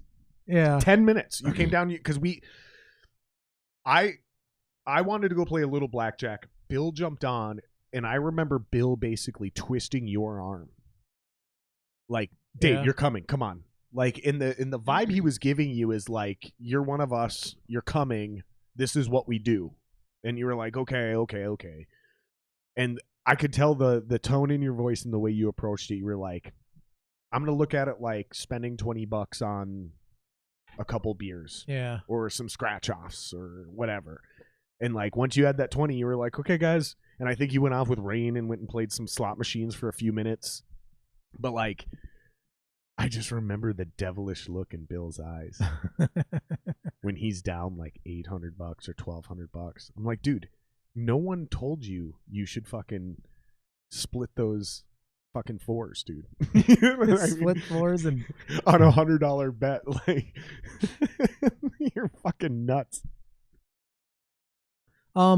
What I do remember, I remember you guys, because it was a dry casino. What's up, Sanders? It was a dry casino, Thanks for checking in, bud. So there was no no alcohol allowed in the casino, and but you guys brought a road case, a fucking road case. You know, it's this is some of our gear, right? And then it's full of booze. And the thing, how wide was it? Like 18 inches? It was exactly the width of a 24 case of bottles. Okay, so it wasn't that but it was like wide. 6 feet long. Yeah. So we were able to put, and it was 2 24 packs deep. So we could get like 12 24 packs of bottles wherever we wanted in this road case. That's what it was built for. Mm-hmm. Do you remember when we did the same thing at backstage at the Rock? No, I don't. So, do you remember the big bouncer named Jamie with the beard? He came from Star Central. Big dude, biker motherfucker. Everyone feared him. Yeah, badass dude. For some reason, loved me. Like, should have hated me, but I was like his little buddy. I don't know what it was. He just loved me. Like, everything I did should have pissed him off to the point where he would grab me and throw me out. But instead, he'd see me at national concerts and he'd come to the back of their line and be like, "What are you doing?" And I'd be like, "I'm here to see the show." He'd be like, "Why are you in line?" And I'd be like, "What are you talking about?" And he'd be like, "Dude, come on." And they'd be like, "Are they with you?" And I'd be like, yeah. And he'd be like, "Come here." I thought we were in trouble. And then he would just walk us in. Right. And like strap us up, give us whatever we needed. Sometimes we'd have a tab at the bar. I didn't even know. Like, this guy loved me. He was so nice. He comes back and he's like, "Where are you getting all these fucking Coors Lights and Miller's Lights?" I'm like, "Dude, we're getting from the bar." He's like, No. I checked. They're not serving that beer tonight in bottles." Right. And I'm like, "I don't know, man. I don't know." And then eventually he figured it out because he was like, "Wait a minute." And he like kicked to the top of our road case that we didn't have latched properly. And he busted it off and he just seen all the things. And he goes, "Put that back on and don't ever let me see that again." He just let us slide. They were so mad. Let it go this time. Because we were handing beers out to the crowd at that point. We had gotten so bad with it and so blatant. Yeah. And we'd like walk out from backstage with 4 fucking Coors Lights or Miller Lite or whatever and hand them to people. "Hey, you want a beer? Hey, you want a beer?" And the bar was losing money on us. Right. And there's all these Miller Lite bottles in the garbage and on the floor. And we don't serve Miller Lite in bottles. I got a kind of a similar story as that. It's not funny, but like when I was in Ultimate Ozzy and we played in Madison, Wisconsin, the bar owner there was, we were always treated very well, because we were technically a national band, Sure. The only time we didn't get treated well was when we played local. Right. We played local shows. Yeah, because everyone knows you. Right. They're like, "You're not special. You're just Dave. You're paying $3.50 for that water." But the bar owner is like, anything you want. What kind of beer do you want? I'll make sure we get a 12-pack of each kind, and have it backstage for you and stuff like that. And so, the singer wanted Guinness, and the guitar player likes Amber Bock, and I said, Amstel Light. I love Amstel Light. He's like, "Okay." And then so, we went to the hotel, we got dressed, we came back, and all our beers on ice.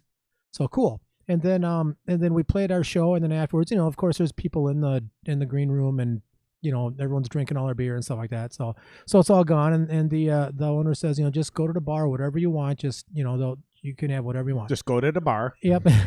And I said, okay. And then I go to the bar and I said, I'll have an Amstel Light, and they're like, "We don't have that here." The owner went to the liquor store to buy a 12-pack of Amstel Light for me.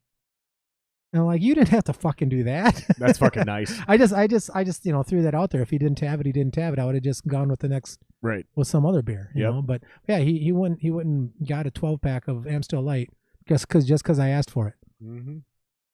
So strange how they did that. I remember feeling the same way out of town. We'd go on these weird little fucking bootleg tours. Maybe you're drawing 500 kids, and that's a good night on a tour when you're a fledgling band. And man, I'm telling you, we'd get treated like absolute rock stars. Hotels would be comped. Fucking, we'd get free dinners. Like, the coolest shit would happen out of town. And then you're in town, and you go up to the fucking thing, and you're like, "Hey, can I get a water?" And they're like, $5. and you're like, oh, I'm performing. I'm going on stage next. And they're like, yeah, $5. And you're like, oh, can I use my drink ticket for the water? And yeah, they're for like, a water. Nope.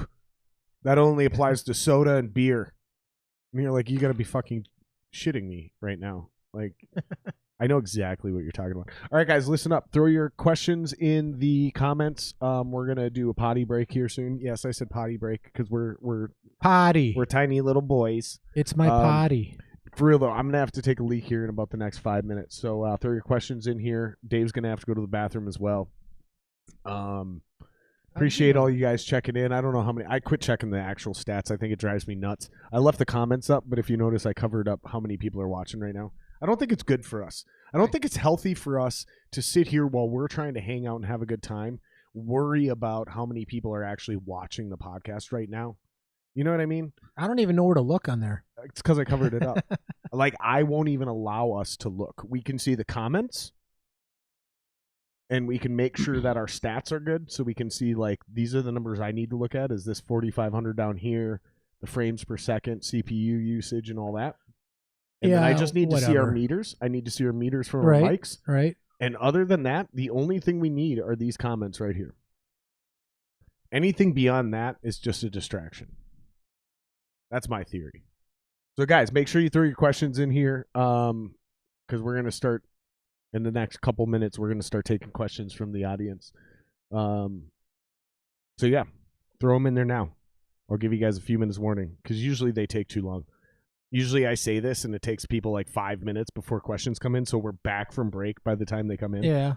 It's either that or I queue up a song. Should we just queue up a song? Yeah, queue up a song. This is a good segue. We didn't get to plug this yet because we haven't even caught up to what you're currently doing. But we're going to play a cover song from Dave's YouTube channel. I do covers, and I play and sing and play bass, and I don't do drums because I don't know how to drum. If I had a drummer, I'll do drums. I was gonna say if I had a drummer who could like drum and send him to me. I'll do some drums with you. You want to do that? Fuck yeah. That'd be great. Fuck yeah. Because I'm doing digital programming drums. I got you, bro. I just need to find a way to make them sound good. That's the only issue. Because I got 4 mics, and I can record my drum set somewhat, but it's not really going to be good enough for what you're doing. So I either have to like send them to Wally first, or somebody like a Wally where they can just sound replace them and get them to sound really great, or I need I gotta buy my mixer that I'm gonna buy where I can hook up my whole drum set, get 1 mic on each drum, everything, and have control over each one. Yep. Separate. Yep. And then I just gotta hook up with a guy like Gensmer or Tim Java and figure out what they do with their preamps and their EQs to get them to sound right, and then I could just send you those tracks. Cool. That'd be cool. Well, what I do now is I use fake drums, but then I play bass and guitar and sing. So this is me. Perfect. This is me singing a Led Zeppelin song, playing a Led Zeppelin song. And we shouldn't get demonetized because you haven't been demonetized. Right, if I get demonetized, it's your fault. And I replay everything, so it's not like you're playing something that's like. But is what I mean by if I get demonetized, it's because I'm playing your channel's content. So you're going to have to answer a copyright claim. I get it. Like literally, if I get flagged, YouTube's going to hit you up and be like, hey, this asshole just played your content. Like, is this person trying to sign in? Are you okay? No, they're going to be like, this person is trying to make money off playing your YouTube video. And they're going to ask you for a dispute review because I'm going to have to dispute it. I get it. And you're going to have to say, yes, this person has permission to play my video on their YouTube channel. Cool. I've never had that before. But yeah, I'll be on the lookout for that. And I did say if. That's my point. Yep. Is if I get demonetized, it's not going to be because Led Zeppelin or them demonetize me. Okay. If that were true, it would have already happened to you. Yes. So the only way this becomes an issue is if YouTube flags me for using your channel's content. I get it. Okay. So you may get a dispute review within the next day or two because it'll let me know right away. It might even shut down the stream. That's why I'm making a big deal out of this. Okay. Because they ramped up their shit. So if I play too much copyrighted material, they will shut down the fucking live stream. They use fact checkers. They use Facebook fact checkers. Dude, they got the algorithms are not fucking around anymore, dude. And I'm just saying, they give you one warning. And if you keep playing it, like beyond a minute, beyond that, they will temporarily shut down your fucking stream. Okay. Like it'll just go black screen and say this is temporary offline. It'll penalize you for 5 to 10 minutes before it allows your stream to show back up to the public. See what I'm saying? Yes. So we'll play this. All right. This But is brand new. If I get hit, I just made this. So this is like the debut. there you go. I'm gonna go to the bathroom. Guys, make sure you throw your questions in the comments.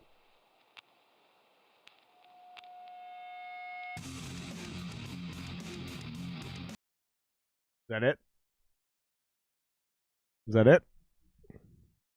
Yep, that's it. Cancel. Cancel. Cancel. Oh, thank God. That was dangerous. We almost went into actual copywritten material. Throw your questions in the comments, guys. Dave will be back any minute. Dude, you're a fucking goofball, Dave. I don't think he can hear me. I think he's upstairs. Thank you guys for tuning in. If you're still with us, make sure you hit like, subscribe, share, all that shit. If you're on audio, blah, blah, blah, blah. Hopefully you guys heard the fucking promo. Sean, we're going to get to your question here in a second. Oh, Sanders, you son of a bitch. I don't know about Danny Z, man. I don't know.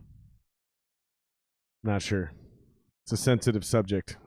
I don't know if you know the backstory between me and Danny Z, but all the shitty things he did to everybody in the scene, it's all my fault. I brought him in. I taught him everything he knows. That demon, that monster, that's one I created. Oh, Dave, you got to be careful with that chair. You smashed my guitar into the wall. That's why I usually don't let people sit in the big chair right there. I usually make them sit in one of these. But my wife convinced me that was rude. And I was like, yeah, but they're going to smash my guitars. I usually look for stuff like that, too. All right, we got a question from Sean Rush. This was actually submitted earlier. Sean said, is now a good time to do shows because people are craving them? Or will people stay home afraid of crowds? And I think it's good. I think you could do them as much as you want now and no one's going unless you're in a state that encourages it. So like Wisconsin or Texas or Florida, because I went to a comedy show and there was fucking no one there. I don't know. I mean, what sucks is that there's curfew though. Like clubs have to be done at 10. I think it's a little later now, but yeah, is point it, still stays. Because yeah, No, you're right. Is it 10 still? Yeah, they just increased capacity. Because yeah, I mean, I played a show last month that was 6 o'clock start, and it's like 2 hours away, and I had to leave at like 2 in the afternoon to get there. Get there by 4:30. Yeah. Don't worry about that. But I don't know. I think the crowds are okay. People are itching to go to shows, but I mean, especially if you're talking multi-band shows with the 10 o'clock curfew, it's maybe not yet. You remember Sanders? Yes. Sanders asked. Asteria? Yeah, Sanders asked, when is Danny Z coming on? When is who? You remember Danny Z? Come on. Oh, Danny Z. Yeah. Yes, I do. He's never fucked me over, but he's always been terrified of me as well. Yeah, he's interesting. He's really got a bad name in this town, and that's my fault. I'm owning that. I taught him everything he knows. I brought him into this scene. I coached him. I taught him everything he knows, and then he took that ball and he ran with it. And yeah, that's my fault, guys. I'll own that one. I don't know if he'll ever come on the podcast. I don't know. I don't know if he'd be willing to. Think about it. Well, all you can do is ask. I don't know if I want him. Yeah. And it's not because I actually apologized to him because I kind of fucking douched out on him. And I didn't exactly treat him well either. But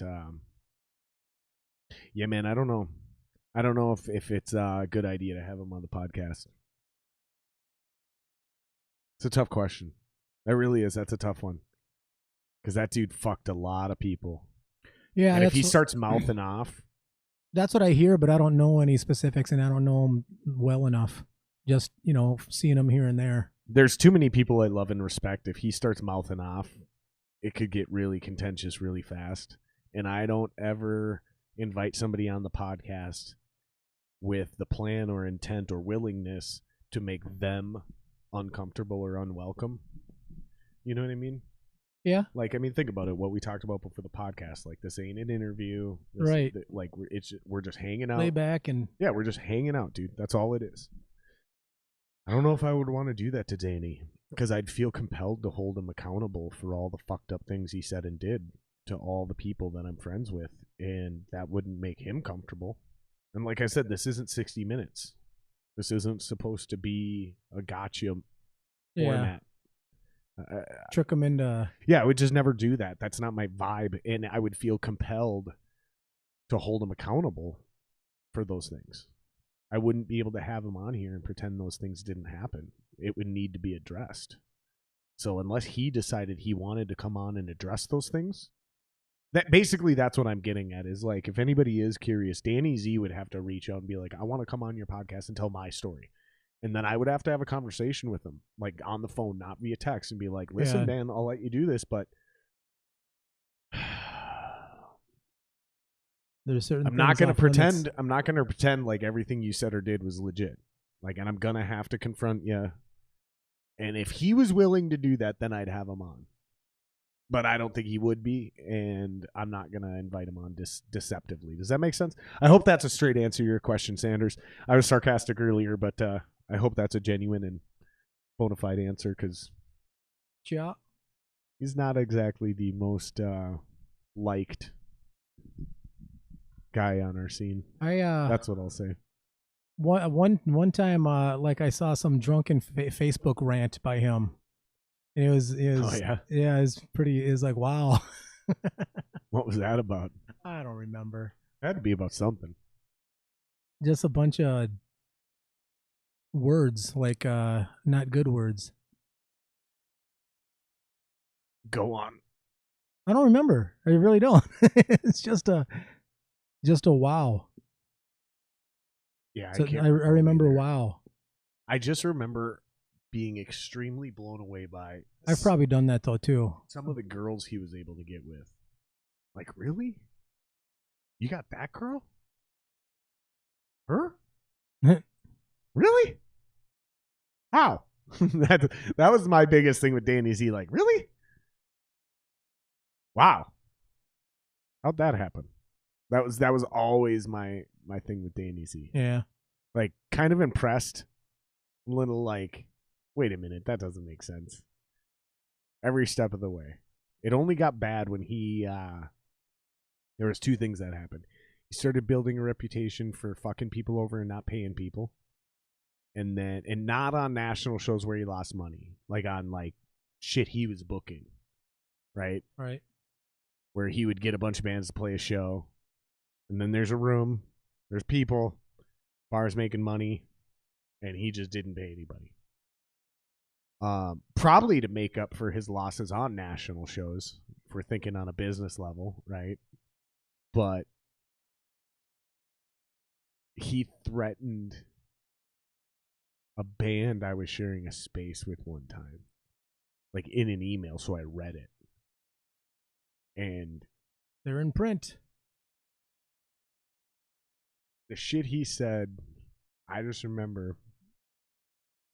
I remember telling the guys from Death Row, I was like, listen, man, tell him I'm in this room. He respects me. Tell him I'm in this room and my gear is in this room. And I don't know if they ever did, but I remember hitting him up and be like, listen, motherfucker, like, drop this beef right now because you have a problem with them, but I'm in this room. My gear is in this room. So, like, squash it now.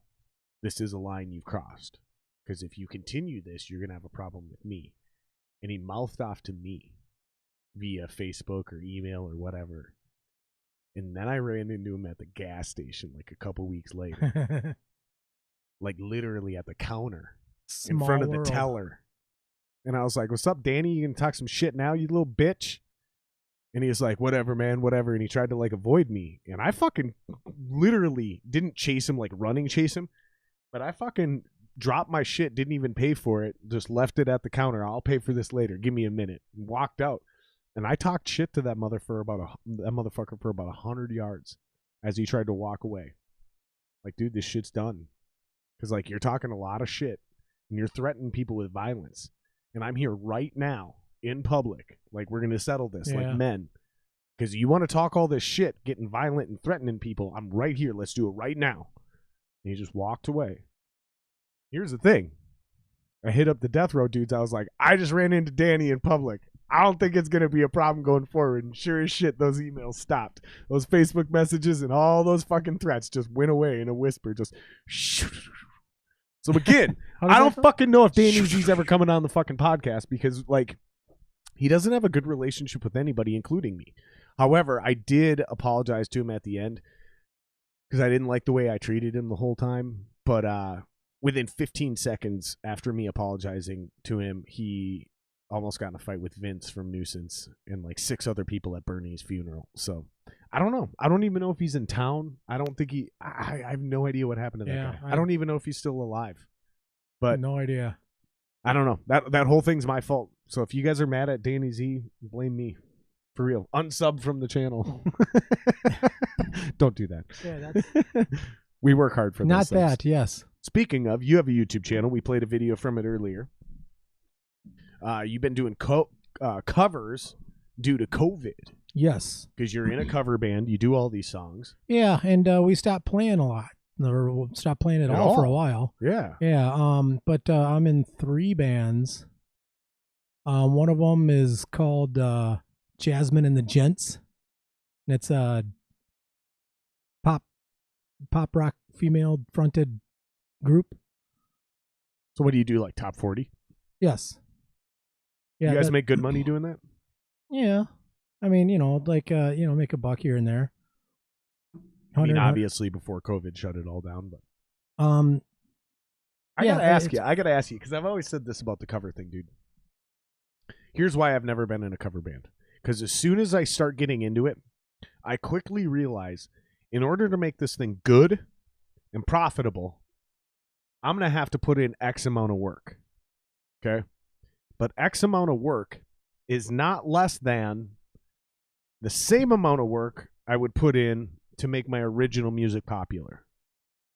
So therefore, I have never been able, for me personally, I've never been able to justify being in a cover band because I don't feel like I'm going to be more successful or more profitable based on the amount of hours I put in. And I don't get any respect as an actual songwriter or real artist. Yes. How do you reconcile those things? Well, how old are you? I've done it in the past. I mean, I'm 36. So I'm not a pup anymore, but I'm still young. But like in the 90s, still a little naive. In the 90s, I did original stuff. I have some of that stuff on my phone if you want to hear it.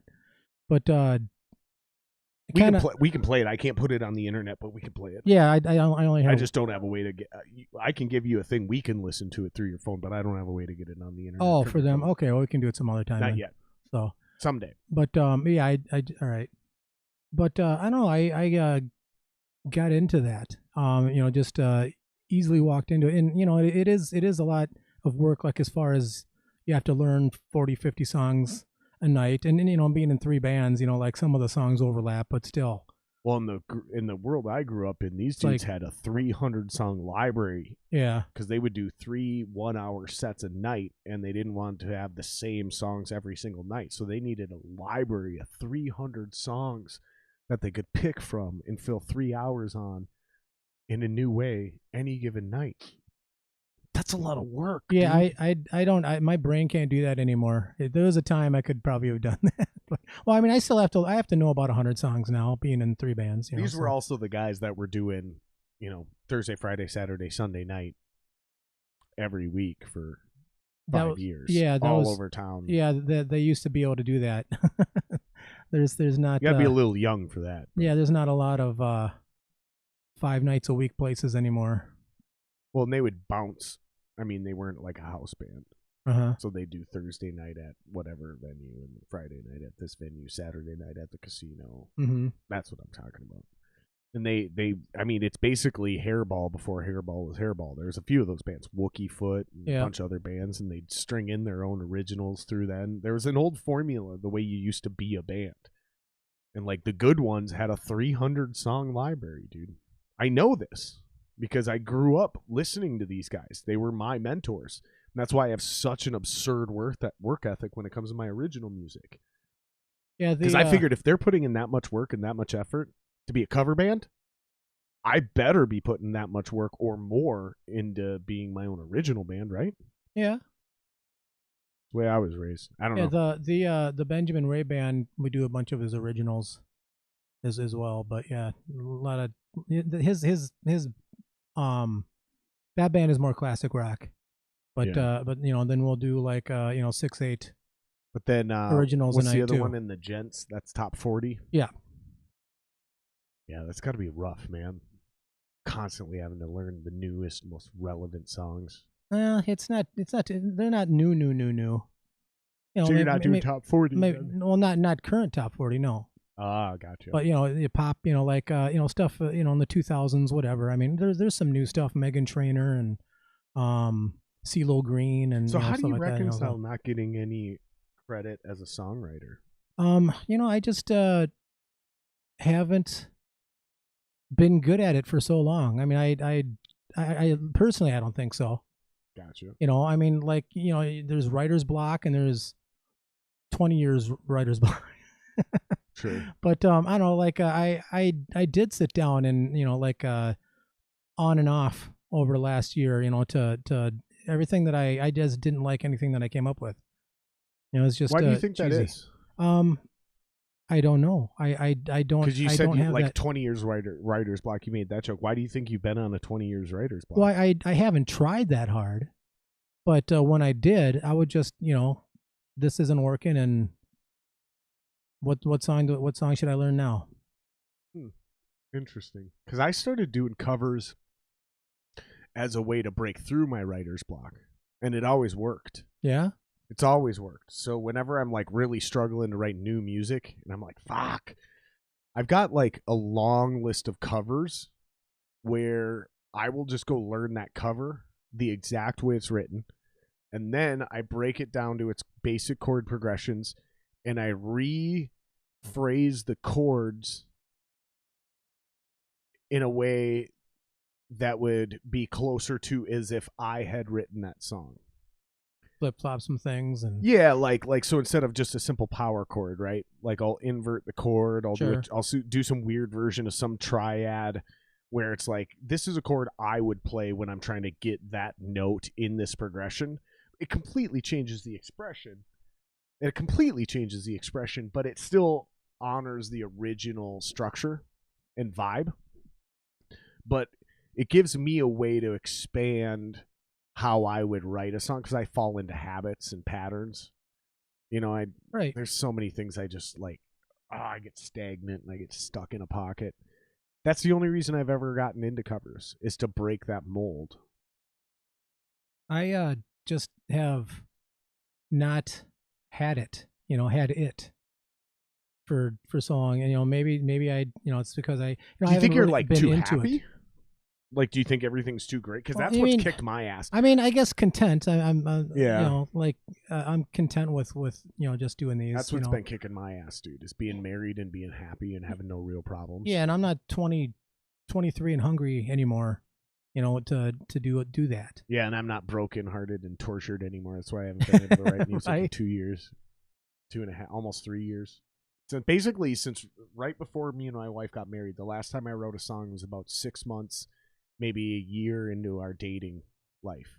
As the last original song I wrote where I wrote the whole thing front to back and was happy with it. Like, this is a good song. This is the last song that made it onto this EP we're doing now, right? Like, it was the final addition to that. And then since then, I've come up with hundreds of riffs that are really cool, but I haven't been able to write a song. I haven't been able to string a group of riffs together and write a song. It's very interesting. I got to look at what I have. I think I'm too happy. Well, that could be. That could be. Sometimes you need to be hungry and struggling for, to. It's the only way I ever wrote music. I was either heartbroken or fucking angry, and that's when I wrote my good music. I have, like all these, like every time I need my wife to leave me. Leave so I can make some good music. Leave me. Let me write an album and then come back. I have like these folders of all these songs that I've recorded, all these cover songs, but I do have a folder with original riff ideas. And I have some in there. I should go in and listen to, stuff like from a year ago, 2 years ago. I wonder if that's one of my issues is like, maybe I'm not recording my riffs enough anymore. So I'm not able to go back and be inspired by something I wrote a while back. Like, oh, that's really cool. Yeah. I think you're onto something. You're either on something or you're onto something. I was just going to say that. No, I'm good. Yes, please.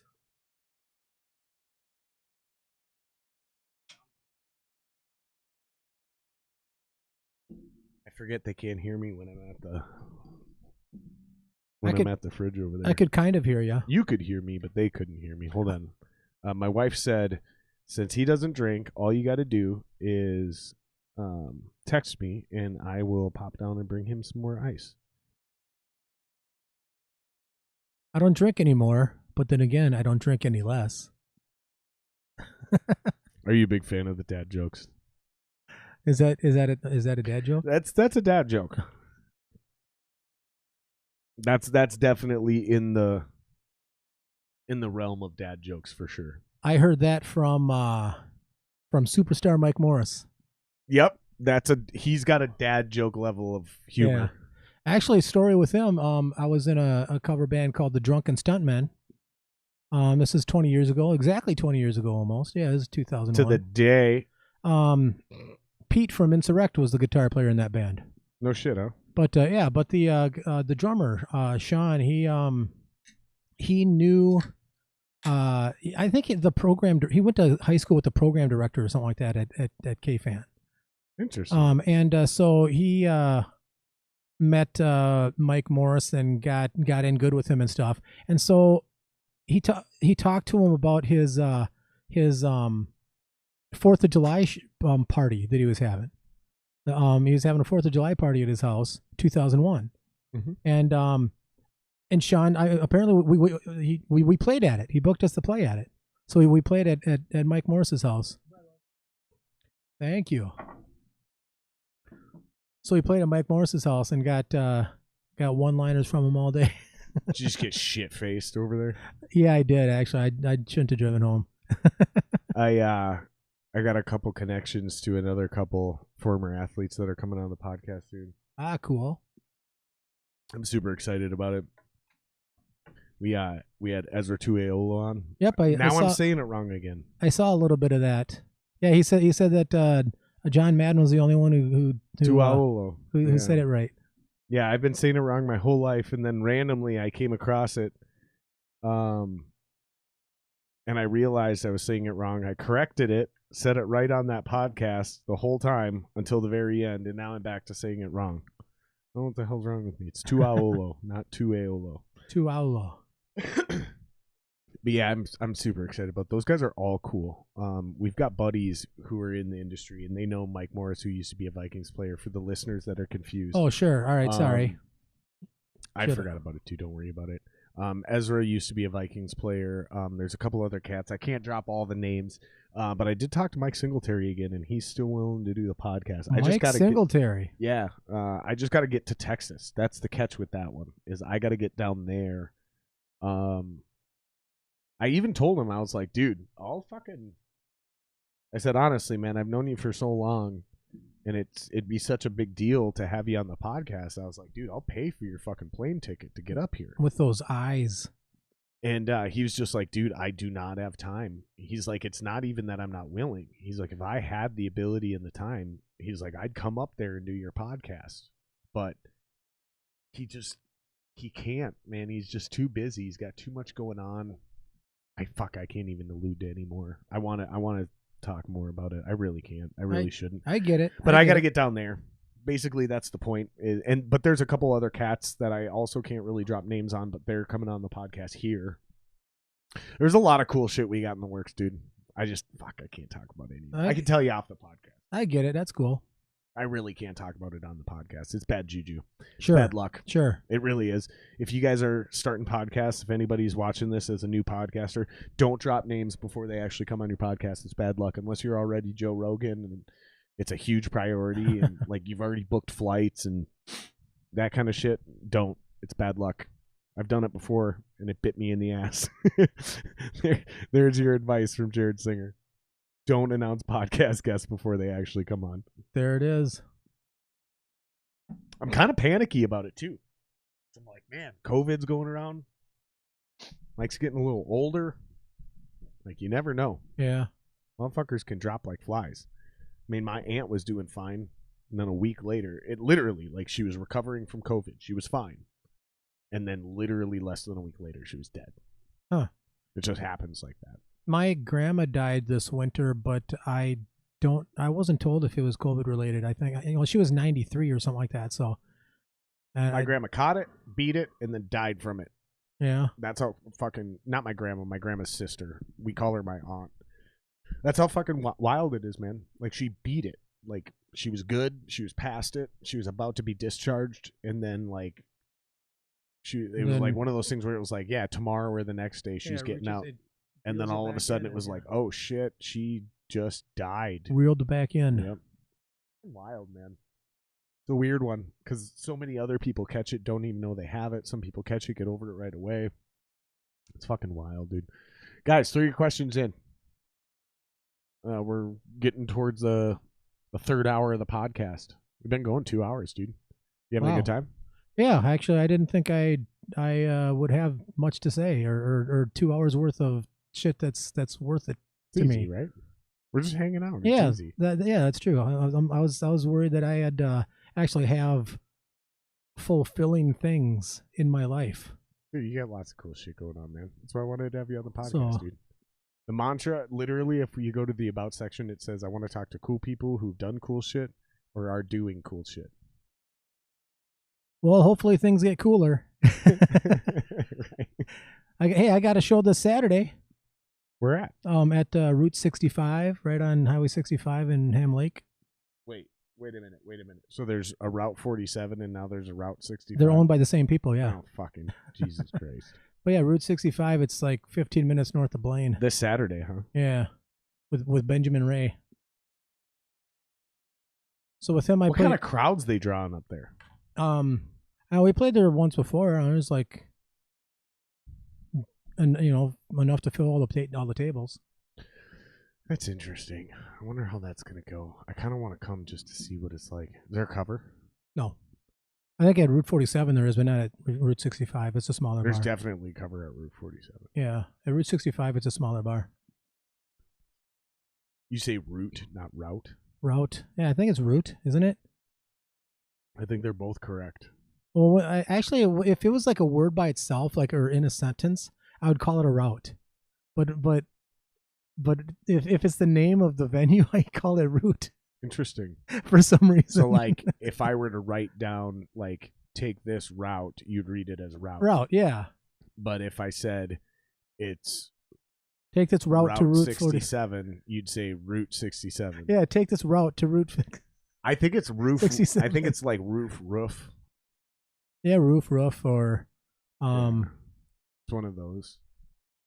Tomato or fuck you. Yeah, no one says tomato, and if you do, I'll punch you in the face because you're just being a dick at that point.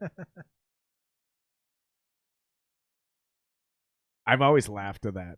At that specific one. Tomato. No one says tomato. And if you do, I'm going to punch you in the face because you're being a dick. Like, no one says tomato.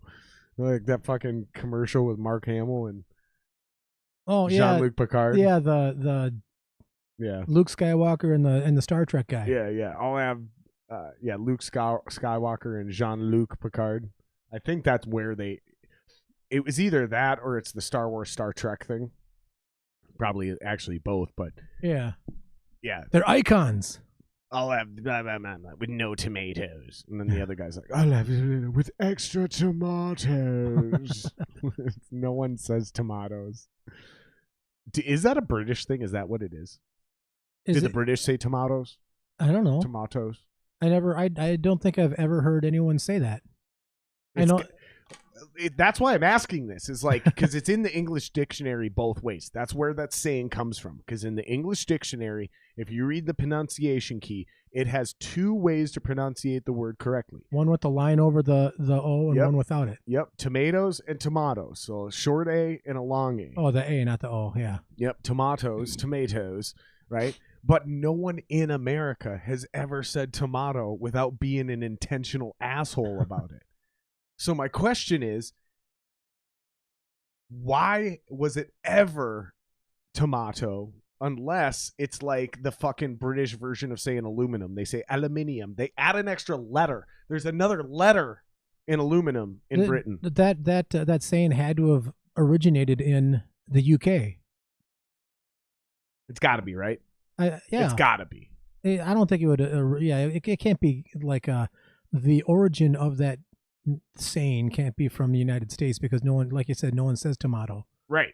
Unless they just flew here, like so just got off a plane from Britain. So that's saying tomato has to be a reference to like American, English, it's the same vegetable. That's the way. That's what that has to mean. Like you're saying tomato, you're saying tomato, you're both talking about the same thing. Tomato. Who cares what you say? Aluminum, aluminium. That'd be like the modern day version of it. Aluminum, aluminium. Strength or strength? Because, when they founded America, they didn't have aluminum. That was discovered much later. Yes. So they invented aluminium over there, and we invented aluminum over here. That's got to be the modern day equivalent of what they were doing with tomato and tomato, right? I mean, Occam's razor. The simplest answer has to be the correct one. It came from overseas. It has to be. It has to be a differentiation between American English and English. It's the only way it makes sense to me. Yeah, otherwise, we're splitting hairs here. Americans speak American. They don't speak English. United States of American English. Americans. There is a pretty big difference when you get into certain parts of England. Those motherfuckers are almost impossible to understand. Between their slang words and their phrases, yeah, it gets anyway. All of those are English words, but none of it made any sense. Those old Austin Powers fucking things. You ever watch those? I've watched parts here and there. I have never seen either movie all the way through. There's been two of them. Oh, now. 3? Okay. The first one's the best one because the first one is the most direct parody of all of the other movies. So the first one is it takes bits from all of the fucking James Bond, yeah. Naked Gun, Mission Impossible, everything. And it just turns it all on its head and completely mocks it all. And then the second and the third one are interesting because the second one was a clear money grab with nothing but trying to be regurgitating jokes from the first one. And then the third one, Gold Member, kind of became its own thing. I heard a Gold Member. I thought that was the second one. No, that's the third one. So the first one's like Austin Powers International Man of Mystery. The second one's fucking something else. And the third one is Gold Member. The Gold Member started creating new jokes. Does that make any sense? So the first one was a parody and making fun of traditional spy movies and TV shows. The second one was a clear money grab and just regurgitating jokes and bits from the first one. And then the third one actually started to get into its own funny shit, almost making fun of itself. That makes any... Oh. Not really. Eat me alive in the comments if you disagree. Dave hasn't seen it, so he can't tell me I'm wrong. Right. But you should check them out. I think you'd like them, dude. They're funny. Yeah, I've seen parts here and there. I thought they're pretty funny. In fact, the only reason they stopped doing them is because Mike Myers wanted, too much money. $60 million a scene. Something like that. Yeah, he made $20 million for the first and second one. I think he wanted more. And that was like the rate. was $20 million. That's what she got paid. But he wanted 50 or 100 or something like that. Well, if it isn't shit, have to make it. Sequels are so hard. Well, what sequels are better, really? Let alone a trilogy, right? Yeah, no kidding. Well, some of them, the trilogies, I don't know, I guess not. Did you know that, what's his name? Elf. The Will Ferrell. Oh. Yeah, he was. I thought you meant like Alf. Oh, Elf. Elf. Sorry, his name skipped my brain. I thought you meant like Alf, though. So I'm trying to think of the character who did the voice for Alf, and I'm like, am I supposed to know the character who voiced a fucking animatronic from the 80s? No, I just heard that he was supposed to do Elf 2, but he turned it down because he didn't think he would be as good as Elf 1. Yeah. Do you think it could be? No, it couldn't be. Because the first one wasn't that good. It really wasn't. Like, out of all the Will Ferrell movies, that one's probably his weakest. I don't think it's his weakest. It might not be his strongest, but... It's pretty good, but it's still not his strongest. What would you put below Elf? Oh, God, I would have to, think of Will Ferrell movies now. And I haven't seen the new Sherlock Holmes. I heard that was atrocious. He's in Sherlock Holmes? Yeah, so it's called, I think it's called Holmes and Watson, and it's with him and John C. Reilly. Oh, them guys again? Which seems like it would be gold. Right. Like, that's magic. It's Step Brothers. Exactly. I mean, fuck, dude. Yeah, I never heard of that one. I can't. It's newer.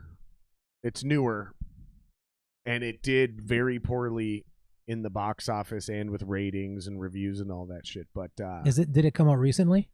Yeah, within the last couple of years, yeah. Oh, a couple of years. Okay, I was going to say, was it within the last year where COVID fucked it up? Ish. I mean, COVID might have fucked it up a little bit. I can't recall if it came out before or during COVID. I really can't remember. Interesting. But the reviews were savage. And I think reviews are independent of COVID. Yeah, well, the reviews... The reviews were not good. Sometimes you take them for what they are, and sometimes you don't. It's funny how quick they can kill a movie. Those reviews. Yeah. Like, they'll be like, oh, it's trash, it's horrible, and then no one goes to see it. And then 10 years later, it's like a cult icon. Yeah, people love it. I mean, that list has got to be pretty long, too. You really sit down and think about it. But I'm more interested in this. What would you put below Elf in the list of Will Ferrell movies? Well, what are the choices? I can't even think of Will Ferrell movies right now. There's, I mentioned Step Brothers, but that's above. That's better. There's... Oh, fuck you. Fucking old... There's so many of them. Yeah, Old School. I don't know about that one. Ricky Bobby. Old School's great. Old School is I like Ricky Bobby. Ricky Bobby's amazing.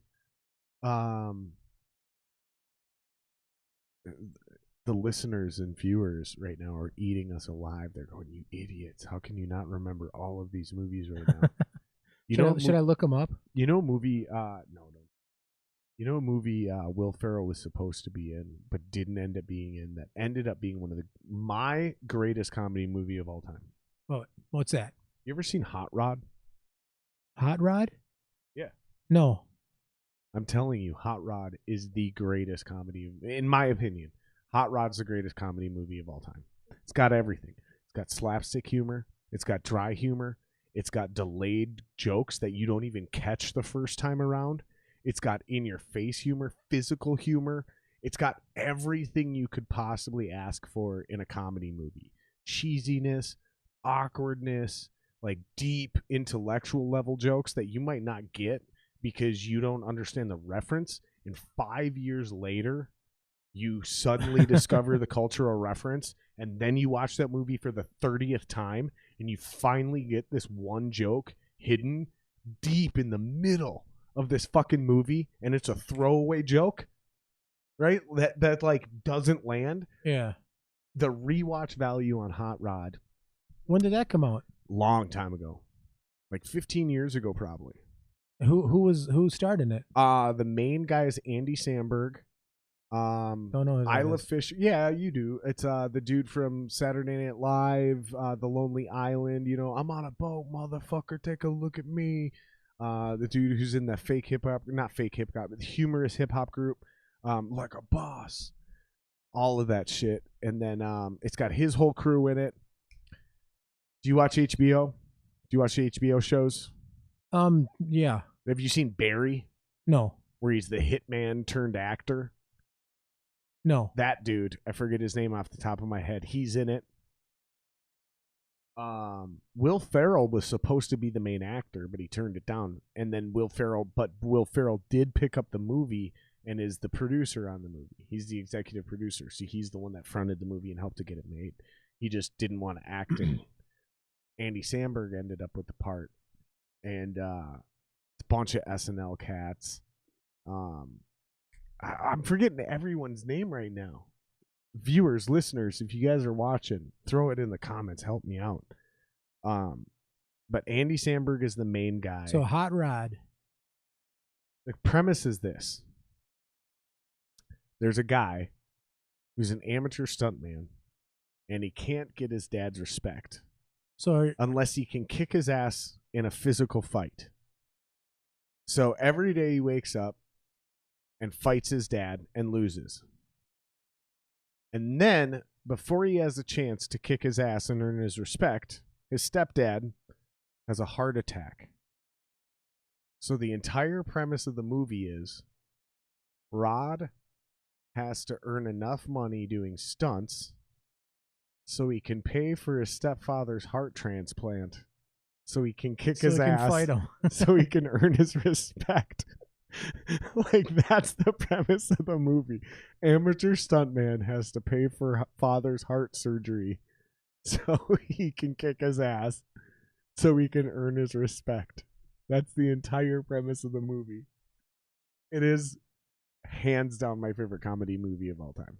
Cool. It's not even close. It's like literally in the rotation with Spinal Tap and the greatest comedy movies of all time. It's in the rotation where once a year this movie is going to be watched in its entirety, and I know every line word for word, and it still makes me chuckle every time. Hot Rod, Andy Samberg. Can't miss. I'll look that up. If you don't think it's funny, you're not a fucking human being. If you don't gut laugh once, then you're not human. Because there's something in that movie for everyone. Like, watch that movie and you will laugh. If you don't, or if you laugh and your spouse doesn't, reconsider your marriage. That happens often, actually. I'll talk my wife into watching a show, and 10 minutes into it, she's like, this is stupid.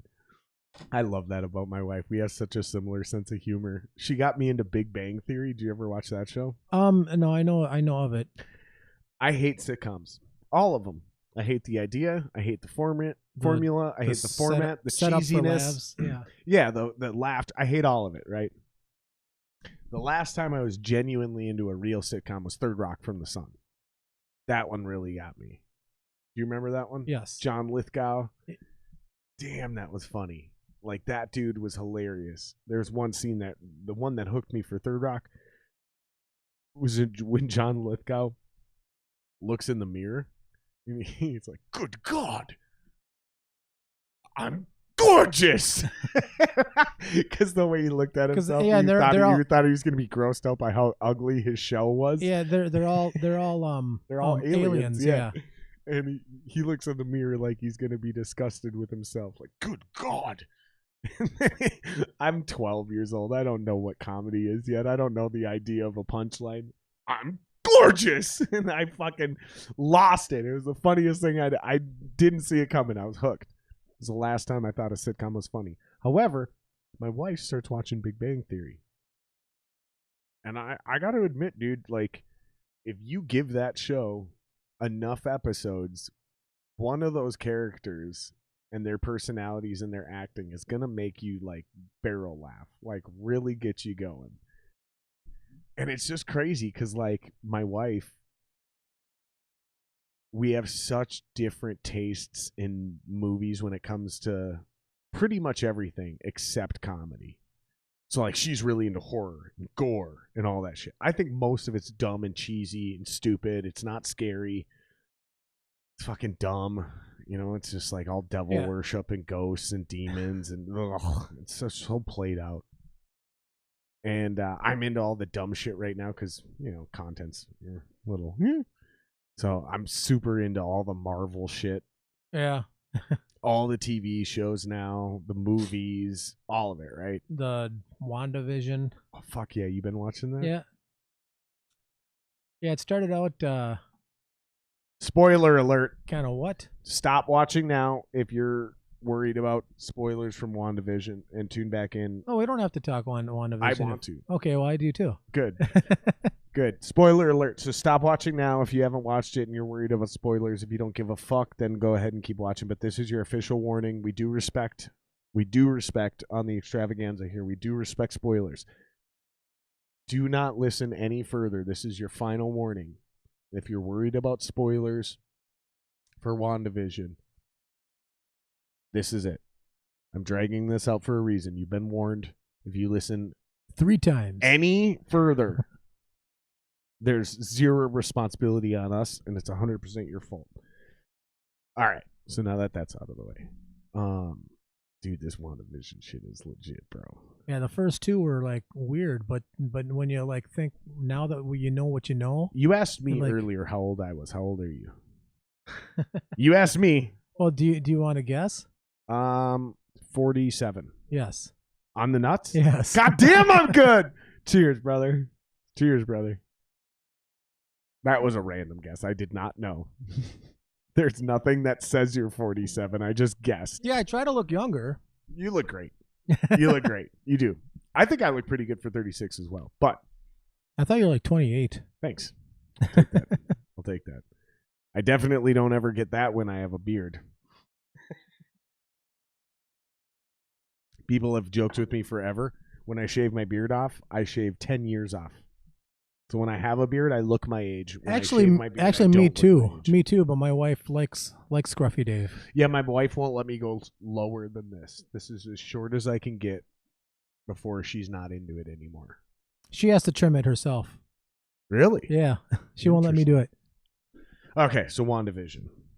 I asked you how old you were because I loved the first 2 episodes when they were doing that black and white thing with the Dick Van Dyke and the Mary Tyler Moore show. I loved it. I was a fan of Nick at Night. So I'm a lot younger than you. A lot. I mean, 12 years is enough. Or 11 years. That's enough. That's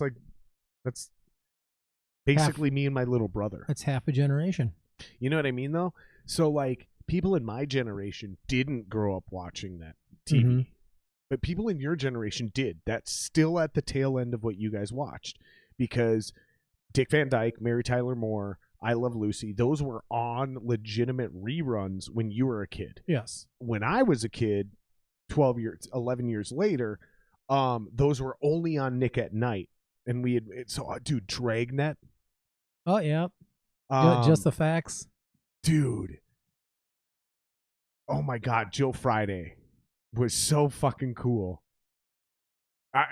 Here's the thing. I'm not dating myself because this shit's way older than me. This is just letting you know how fucking weird of a child I was.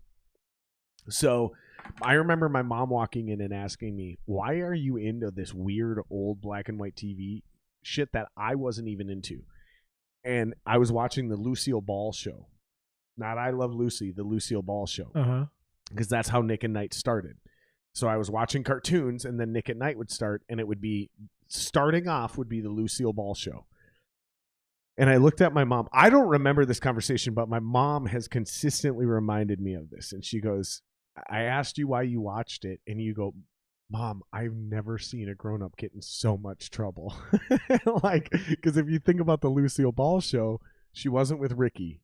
It was her own thing. It was with her and Ethel. And those bitches were always getting into trouble, fucking things up. It's hilarious. And then that led into like the Dick Van Dyke show and all the other shows. And so I got into them. I lost interest at the Mary Tyler Moore show when she was in Minneapolis. The Ghetto in the Sky? No. That's the Jeffersons. Moving on up. No, the Jeffersons were in a different city. Yeah, I know, but Mary Tyler Moore wasn't a ghetto in the sky. No, it showed it on the credits.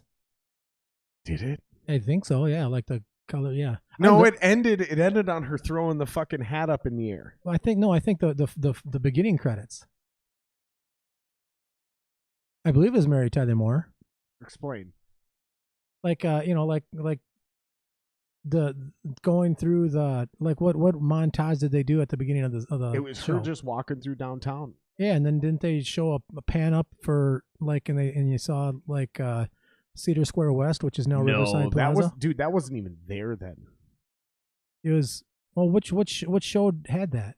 I don't remember, dude. There was a show that had that, and I thought it was Mary Tyler Moore. You might be right. You might be right. Correct us in the comments if yes, if I'm being an idiot. I lived there for a year. Did you really? Yeah, in 6th grade. Yeah, when my dad lost his job and he was a substitute teacher, and you know I got jumped over there outside the Triple Rock. Mm-hmm. Got my ass kicked by 3 fucking minors. Man, that was brutal. Minors or minors? No, minors. Like, no, minors? Like kids. Yeah. Like I got jumped outside the Trip Rock after a Reaping Asmodeus show. Oh, yeah.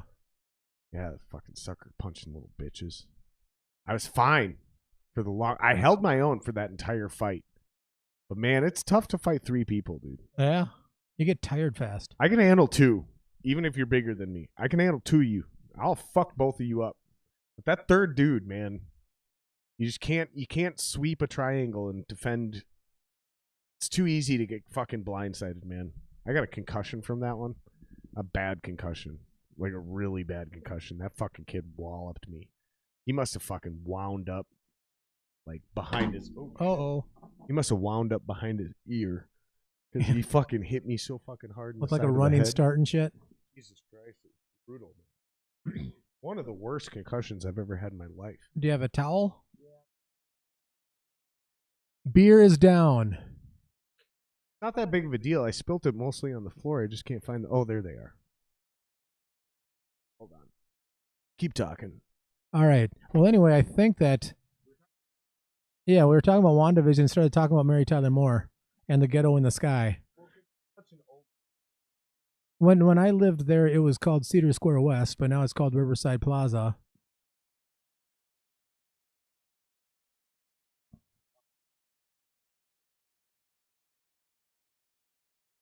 A lot of people. The reason... Uh-oh, broken arm. No, it's not broken. I just pulled it off the table. Hold on.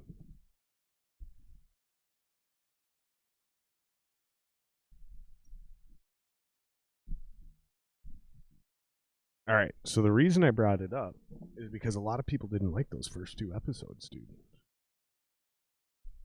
They just couldn't get into, including my roommate. They just couldn't get past that fucking drudgy. My wife Tyler didn't Moore like that. style. Yeah, I loved it. I thought it was cool, and I knew it was going somewhere. Especially like with those little minor things, like they forgot where they're from. They don't have a past. And they're okay. So that means that they're in a make believe world. They're what else happened? When that guy's choking and they don't know what to do, and she says, "Help him, Vision." And he takes the food out of his. He like magically takes the food out of his throat. Yeah, he used his powers to go through matter or whatever. Yeah, what's the word for? Is there a word for that even? Yeah, and I forget what it's called. He said it in Infinity War. That sword. Remember when dude stabbed him in the back and he goes, "I couldn't." Atominize. Something like that. Yeah, one of those fancy science words. But I think you're right, and I think there's something happening in this Hex thing where every time they go to a new decade for a new sitcom theme, I think both of their memories reset. Because if you think about it, neither one of them could remember how they got to the Hex. So, like you said, in that very first episode, Where did you come from? How did you get here? And why don't you have any children? They couldn't, neither one of them could answer any of those questions. So, like, that FBI dude at the beginning who was like, Westview doesn't exist. We're from Eastview. And they were like, oh, there's selective amnesia. Like, I don't think it's just to the people outside of the Hex. I think that she's also suffering from it as well, because she keeps claiming she doesn't know what started it, even all the way up to this last episode, right? I don't know how all this started. She keeps saying that over and over again. Whether it's Vision asking her or whether it's her brother, she can't remember it. So I have this theory that every time the decades reset, so does her memory. So, like, I don't even think she truly remembers. Yeah, but I think she still remembers, like, Monica Rambeau, but I don't think she remembers what happened with Monica Rambeau. So she was like, "Oh, are you still here?" But I don't think she remembers. Vision remembers things though, because remember when he went into the guy, like at work, he went into the guy's mind and like unlocked his mind, and the guy was freaking out, and then he like locked it up again. Yeah, and then he still remembered that because like he did it again to the neighbor lady in the car when she was like trying to drive out of town. Right, but I'm not sure that he remembers unlocking Norm once he unlocked Agnes. Oh, I don't remember. Because those are two different so Norm is they were in different decades, yeah. Yep, and Norm is the Indian guy. Yeah, he unlocked at work. Agnes is Agnes, right? I don't know. There's been nothing to show us that he remembers unlocking anyone else once there's nothing to show us that anyone retains 100% of their memory ever in the Hex. And Wanda's subconsciously doing this then? I don't think so. I think she's meant to believe that she's doing this, and I think there's somebody else manipulating her. Like how think about it like this. Remember how in Age of Ultron she put everyone under their little spells? Right. I think someone's doing that to her right now. So the Hex that she's in, she thinks she's under 100% control, but there's actually somebody that's put her under a spell and is manipulating her. And I think it's probably either some version of Mephisto or Nightmare. And I think they might have fucking blended those into one character. Well, if someone's doing that to her, why are they just making a jolly pretend TV place? So why wouldn't they? In the comics, it's Mephisto who had to get her to create this pocket reality so he could take shards of himself and get her. So he took shards of his soul and got her to create those twins out of it so he could take those twins for his own devilish purposes. That's the motivation in the books for the House of M storyline. And this is clearly a version of that. But Marvel in the MCU doesn't do things exactly like the comics ever. Yeah, they throw things different to keep people on their toes and stuff. Yeah. And so I truly think they're blending two different villains. I think they're blending Mephisto and Nightmare into one villain. And I think that's what's going on. Is I think somebody else is getting her to do these things for their own motives. Whatever that motive is, I'm not 100% certain. Yeah, well, I was thinking that it was her, but... I mean, it is her, but I don't think it's just her. That's what I'm getting at. I hope that makes sense. Well, it does. I mean, that's something I didn't think of. I was just thinking that it was her, and she, a lot of things are she's subconsciously doing. The weird thing is in the comics, at some point in time during this story, she says no more mutants. She whispers it and wipes all mutants from the face of reality. Like, all she does is say, no more mutants. She literally whispers, no more mutants. And that's it. Huh. All the mutants are gone out of the entire Marvel galaxy. They're not going to do that because there are no mutants yet. Right. A lot of people are theorizing they're going to do that to introduce mutants. So I don't know, man. I'm super confused because there really is no playbook to go off of with Feige in charge. He's gonna trick us all. He's gonna dupe us all. So no matter how many of us think we're right. No, He's going to have something up his sleeve. I read that there's going to be 9 episodes, right? Mm-hmm. And then it goes right It in. was supposed to be 6 to start. Did you know that? No, No. because Originally it was 6. they're already on 6, aren't they? 6 or 7? Or seven's coming up. All right. But then after the 9, then it goes right into Falcon and Winter Soldier. Yeah, I'm excited about that one too. I'm excited about Loki as well. Yeah, Loki is after that one. Dude, I got to just say, man, like, I was a huge Game of Thrones fan. And Game of Thrones was such a fucking disappointment in season 8 that, like, the only hope I have for continuity in storytelling is now the Marvel franchise, because everyone else has fucked it up. Yeah, I love DC shit, but DC's stuff isn't their movies, and I mean, it just isn't going well. When you were a kid, were you a bigger fan of DC or Marvel? Boy, I think I had more Marvel comic books. See, I didn't own any comic books. 2 reasons. I was super into sports, so it wasn't a priority, but also we were poor.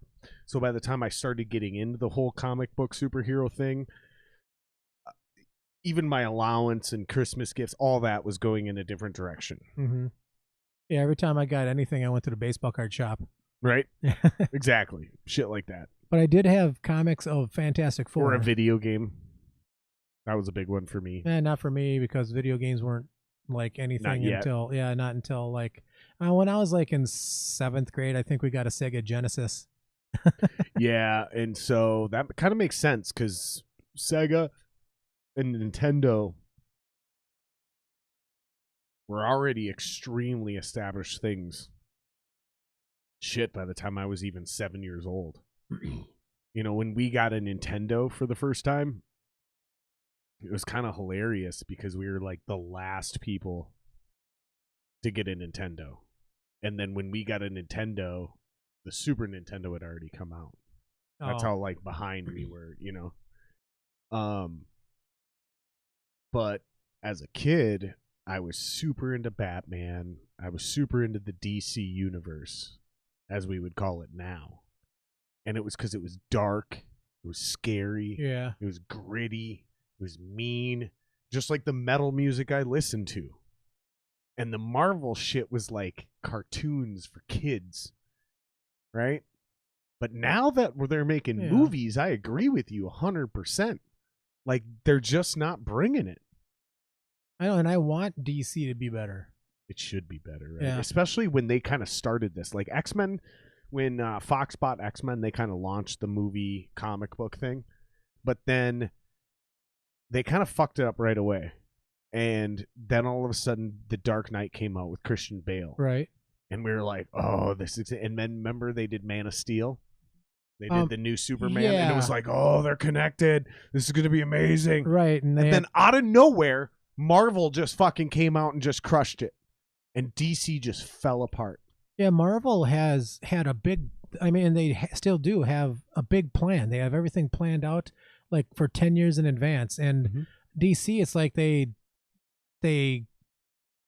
come up with like 1 or 2 movies in a row, and then they don't know what to do after that. Yeah, each thing stands on its own. Yeah, it's so confusing already as a movie watcher. Yeah, and you can't keep now like the Superman and the Superman guy Cavill, right? Mm-hmm.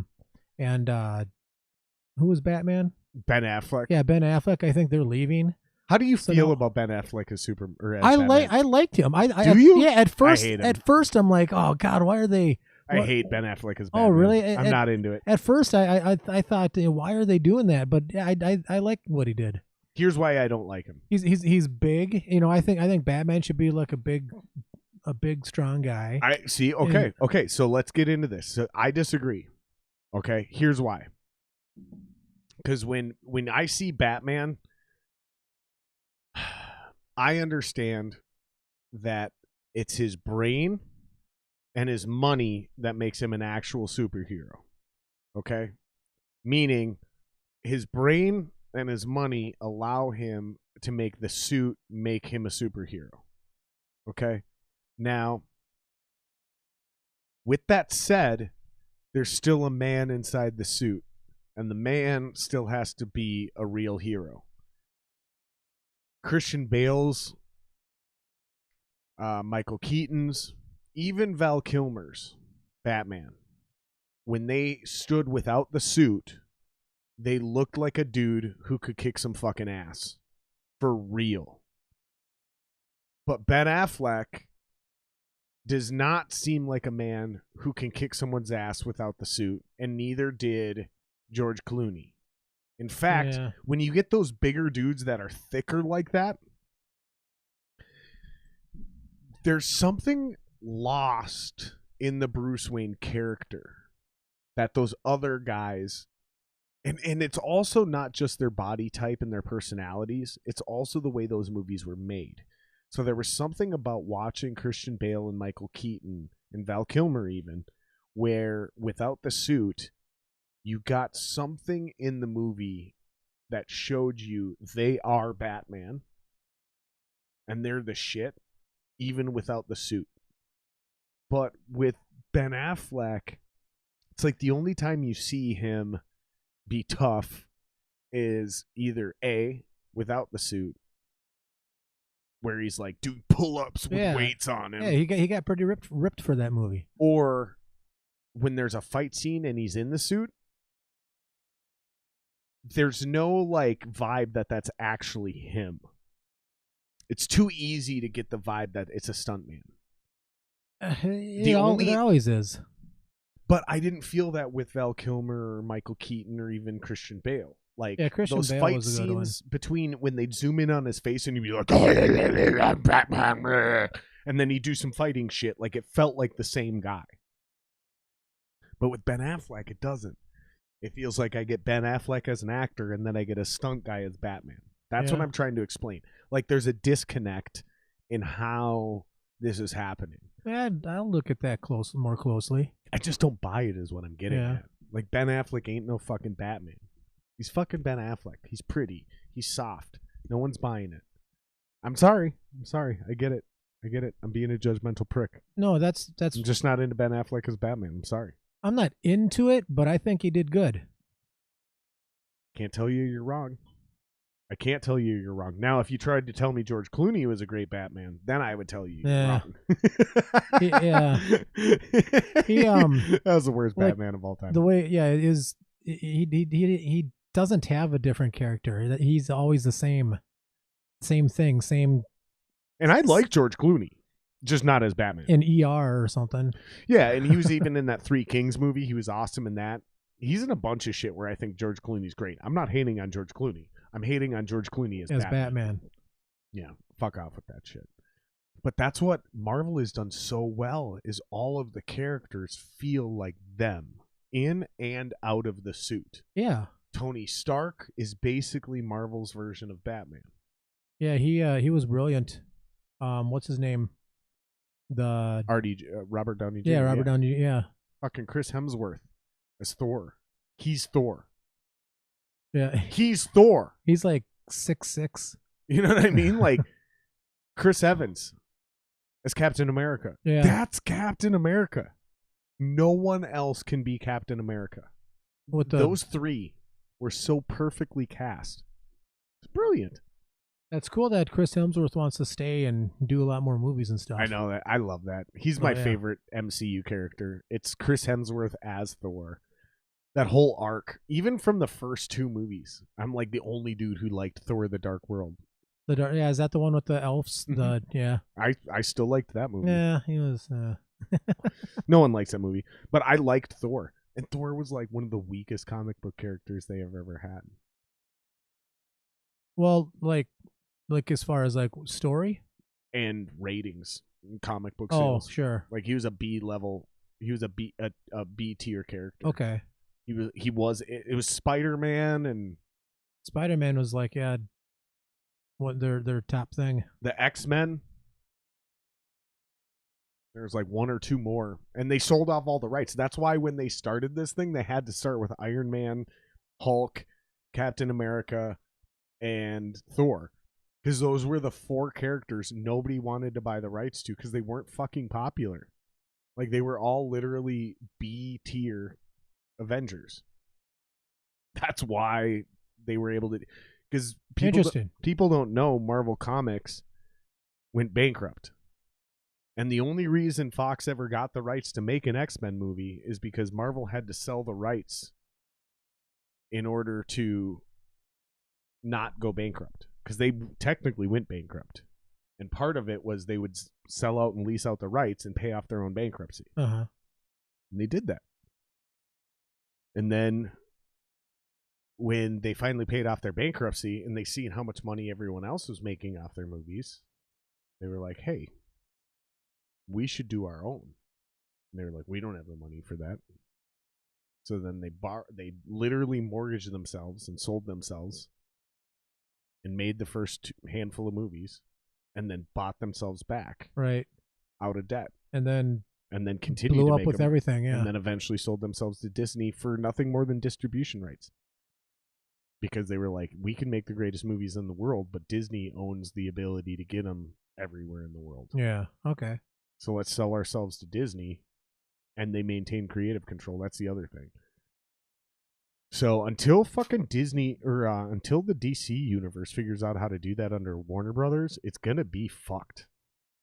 I mean, look at Suicide Squad versus Superman versus Batman. I like that one. The Ultimate Edition on HBO is way better than the theatrical. Oh, there's a different one? Mm-hmm. Hey, did you see the new Wonder Woman? Yeah. What did you think of that? It wasn't very good. I didn't think so either. It wasn't very good. Like, the first one, I went on record multiple times, including on this podcast, saying that the original Wonder Woman movie was the best standalone DC movie outside of The Dark Knight. So you look at the Superman movie, which was pretty good, Man of Steel, and then Superman v. Batman, or Batman v. Superman, Dawn of Justice, whatever it was called, and then Aquaman, and then Wonder Woman. I thought Wonder Woman was the best movie. Yeah, well, it turned out that way. I thought so. And then Wonder Woman 2 came out. Yeah. It was like, I mean, it's decent. But it lacked the punch that the first one had. The first one had real punch. It's a female superhero movie. It's meant for little girls. Let's be honest. The way Batman and Superman are written, it's meant for little boys, 8 to 15. That's what Wonder Woman was made for. But the original Wonder Woman that we're talking about, as a grown-ass man, I was able to relate to Chris Pine's character. Yeah. Right? Like, oh, like, you're a good-looking dude, you're charismatic, you're cool, but you're in the midst of this woman who could crush you like an ill-placed pimple. An orange. Right? Like, okay, I can relate to this story as you, the non-main character. Like, we became the women. Think about this. Oh, yeah, I suppose. Every Arnold Schwarzenegger movie, every Sylvester Stallone movie, every action movie ever, there's the girl. Had a woman, yeah. And every woman in the audience can relate. A well-written movie, the woman relates to the female character who's in love with the main hero, the dude. That's what they did to us in the original Wonder Woman, right? It's all about her, but we can relate to the Chris Pine character because we're the dude. Cool, charismatic, we're high on ourselves, we're a hero. Not compared to her. She's the real hero with real superpowers. But in this movie, 1984,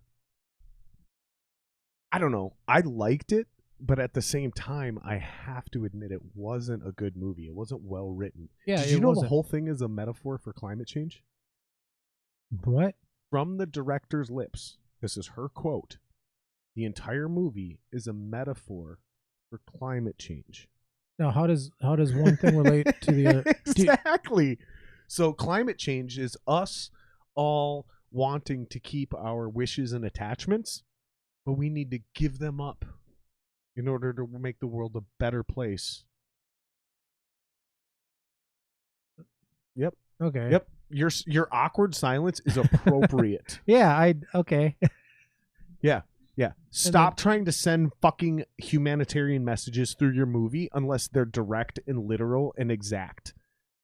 Because like you just basically wasted how many hundreds of millions of dollars making a shitty movie, and no one got your metaphor. And it's a superhero movie. Make a superhero movie. And when you make your metaphor, and then when everyone goes, "Wait, what? That doesn't make any sense." That means you fucking failed. Yeah. A waste like if I say the whole thing is a metaphor for climate change, everyone should go, "Holy shit, that makes a ton of sense." No one should ever go, "Wait, what? How?" Yeah, that means you failed. Yeah, connect the lines for me. Connect the dots. When I say Lord of the Rings is based on the rise of the Nazi Party in the Third Reich, you can go, yeah, okay, yeah, I get that. That's actually super deep. Now that you think about it, like if you really know the Lord of the Rings story, from like The Hobbit all the way through the Lord of the Rings, I am watching The Hobbit. And if you watch it in order, the way it came out, you can go, oh no, this actually, holy shit, that's super deep. My son told me I have to watch the Hobbit trilogy. Yep. And I never have. So I just recently, just like last week, watched the Hobbit. So I got to see part 2. Dude. Soon. If you watch them in order. Yeah, that's what I'm going to do. Part 2 is like the... Yeah, and then watch Lord of the Rings. Didn't watch Lord of the Rings again? Yep, because the Hobbit comes first. Yes. Yeah, that I knew, even though the movies didn't come that way. But the original books and cartoons came out. I watched them all on Betamax. So I loved The Hobbit. The Lord of the Rings I didn't like as much, but they all came out in order that way. And I watched them back in Betamax in like 1988. Beta. I'm like 4 to 8 years old. From 88 to 92, I watched those movies. That was my shit, was the cartoons on Betamax. Yeah, fucking Frodo Baggins and Bilbo Baggins. Yeah. Well, I saw the first one, and that's it so far. The next one is Desolation of Smog. Yeah, that's a good one. Smog. That's a good one. That's the one that really sets up Lord of the Rings. Okay. So like Lord of the Rings is cool, but everything's a little out of context if you don't know the story of The Hobbit. So it's good you're watching them this way. All right. Once you're done with Desolation of Smog, that's the third one, I think. The second one. Okay, then watch the third one. I think there's 3 hobbits. Yeah, there's like something with the army, the army of 5 armies. Fuck, now I'm getting confused.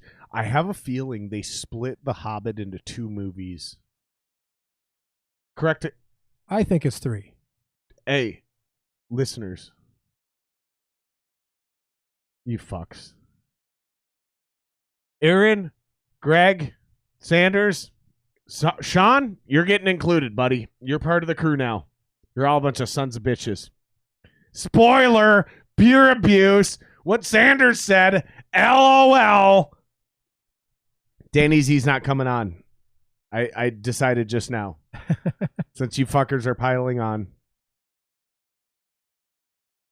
For the international listeners. He's blacklisted. For the international listeners, do you know we have listeners across the world? That's cool. That's I'm not awesome. joking. No, yeah, that's cool. Germany, Hungary, Philippines, South Korea, Guatemala. Fucking dude, like I already lost track. Vietnam? Russia. Or like literally, this podcast is already across the globe. For international listeners that have no idea what we're talking about, I created a villain. Imagine me as Batman, and I created the Joker. There's a man named Danny Z. He came onto the scene. He was a fan of me, a fan of my band, asked me how it works, asked me to teach him and coach him, taught him a whole bunch of shit, and then he fucked over all my friends. We almost did a celebrity boxing thing. Do you remember that? Me and Danny Z. Was that like with like at Mount or the we were place gonna in do Mount? it at Roberts. Roberts, yeah, Roberts and Mount, yeah. It almost happened. It almost happened. And then at the last minute, people still to this day think I chickened out unless they know me, and then they know I didn't chicken out. But I was like, here's the thing: is I'm gonna fucking hurt this dude. Like, I'm gonna really hurt this dude. So, in the process, I'm either gonna get a serious concussion and or lose a tooth. Yeah. because I already got a bunch of fake teeth in the front of my mouth from previous fights. So I'm like, he's either going to knock out one of my already fake teeth and or give me a concussion. I have to win this fight. So I'm going to like have to hurt him in order to win. Especially if he gets lucky and like really wobbles me one. Yeah. And then I sat there and I started thinking about it. And I was like, this isn't why I fight. I never fight for fun. I never fight for charity. Like, this isn't cool. Fighting isn't cool. Like, this is, what am I doing? I had to like really sit down and think about it. Like, I have completely lost all integrity. I only fight for one reason, and that's honor. Like, if some shit is going down... And you couldn't find any honor in that? No. This was sport. Yeah, it would have been, yeah. This was spectacle. Yeah, that's all it was. Now, wasn't there like a handful of people that wanted to fight, like different... Yeah, I think we started setting up an undercard. Yeah, and I got really like grossed out. It got cringy. Yeah, that's the point. So the whole thing didn't happen? No, okay. I don't think anything happened. Okay, yeah, I think the whole thing got. remember it got cringy. I just remember talk of it, but I didn't know anything if it went down or not. Yeah, because I don't. Yeah, this is why people ask me like, "Oh, if you're such a good fighter, how come you don't?" It's like, dude, because that's not why we should be fighting. Like, guys that are in the UFC, like, I get it, man. You're misplaced warriors. I'm not a misplaced warrior. Like, I'm a dude who knows how to fight. Like, I don't do this for fun or for sport or for bragging or for ego. I do it for survival and for honor. So, like, if you're bullying a friend of mine, right? Right. Or you're abusing a woman, or you're picking on somebody way smaller than you, those are the reasons I fight. Right. It's not for money. It's not for fame or for fun or for glory, right? It's about honor. It's about like making sure good is happening. And violence should never be used for fame or ratings or attention or even for charity. Well, kind of fucked up. Too many like, lives can be lost is the point. Even in a sport fight, even in an exhibition, yeah. Even in that, one shot is all it takes. I've seen guys go brain dead. I've seen it happen in front of me. I've seen guys get knocked out and never be the same.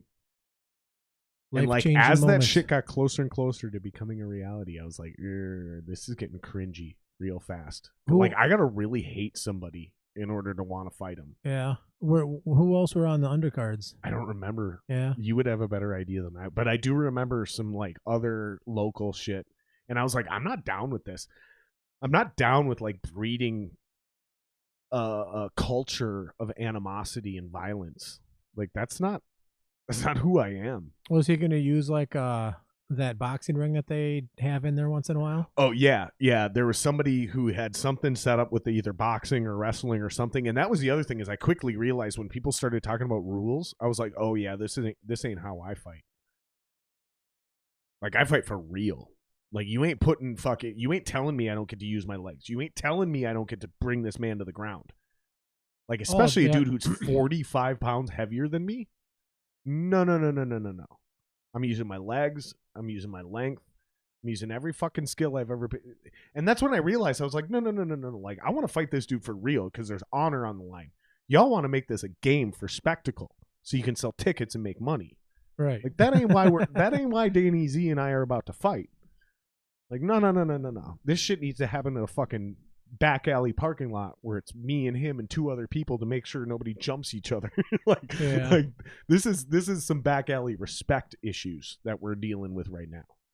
Like, one of us is walking out of there missing a tooth, and whoever wins is buying the other guy a beer. That's the type of fight we were going to get into. What it got turned into, where all of a sudden it was like tickets are being sold and we're going to go on at Roberts. Like, I ain't doing this shit. This is fucking... Now I'm a circus act. You know what I mean? Yeah, that's kind of what everyone wanted. Yeah, I ain't fucking fine. Do your thing. There's only one celebrity I'm willing to fight. A celebrity fight. Who would you be willing to fight? Celebrity. Like a celebrity? Yeah. Who's the one celebrity that pisses you off that you'd love to fuck up and humiliate? For me, I'll tell you who it is. I've never given that thought. Drake. Yeah.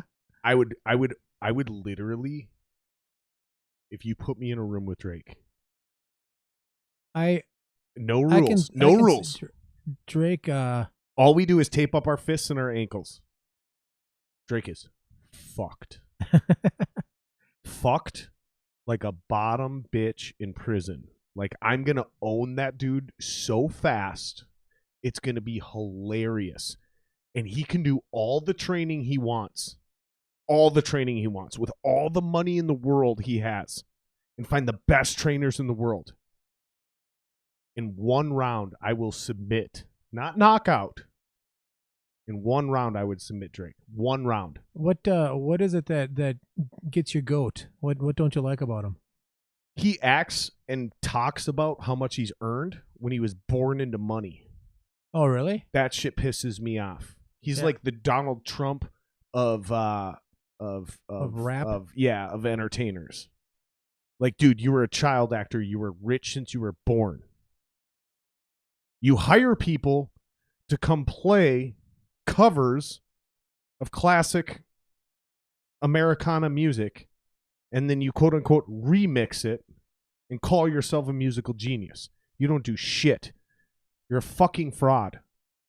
You are what's wrong with America. You are what's, and he's Canadian. That's the best part about it. You're what's wrong with American pop culture.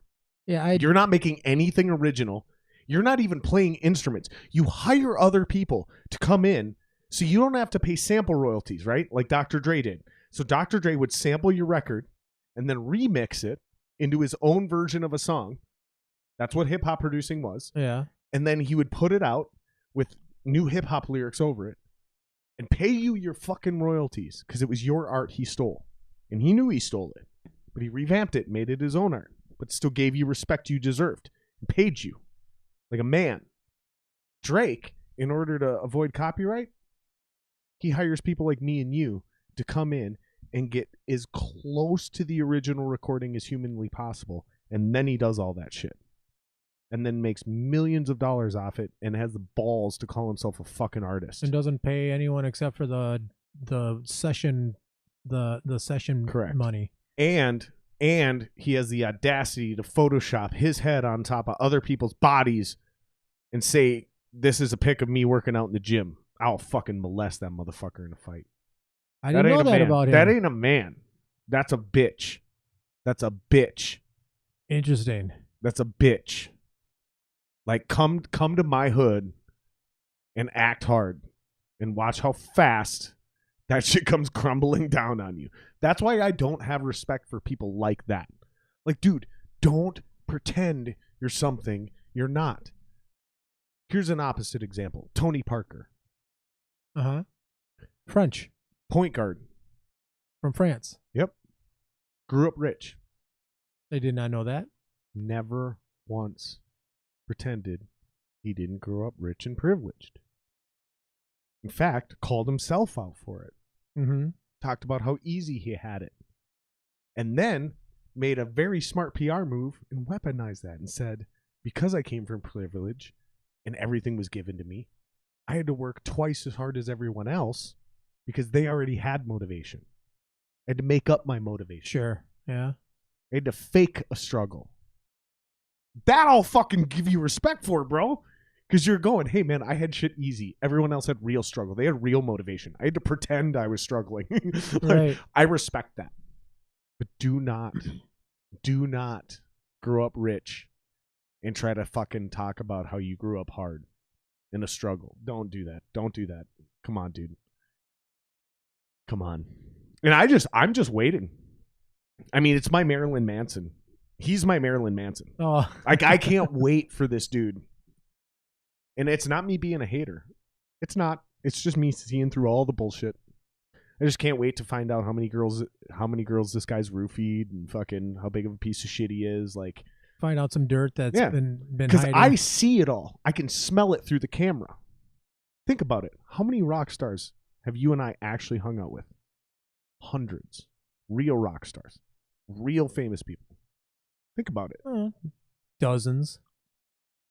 Hundreds. Maybe hundreds. Hundreds, Dave. Think about it. Think about it. Not just the shows you booked. Not just the ones where you literally had a financial right to get backstage. But all the other shows we've been to. Hundreds and hundreds. Easily 1,000. If you really think about it, dude. Easily 1,000. And half these motherfuckers put on an act. A fraud. To try to sound cool and look cool. You've been there. You know exactly what I'm talking about. I try to look cool. We all do. We all do. I'm one of them. I think we're all a little fake. I think we all try to put on a little bit of an act. Yeah. But there's a difference between completely ignoring where we came from and what our reality is. It'd be like this. It'd be like me growing up poor, but pretending I've never been poor. And I've always done well.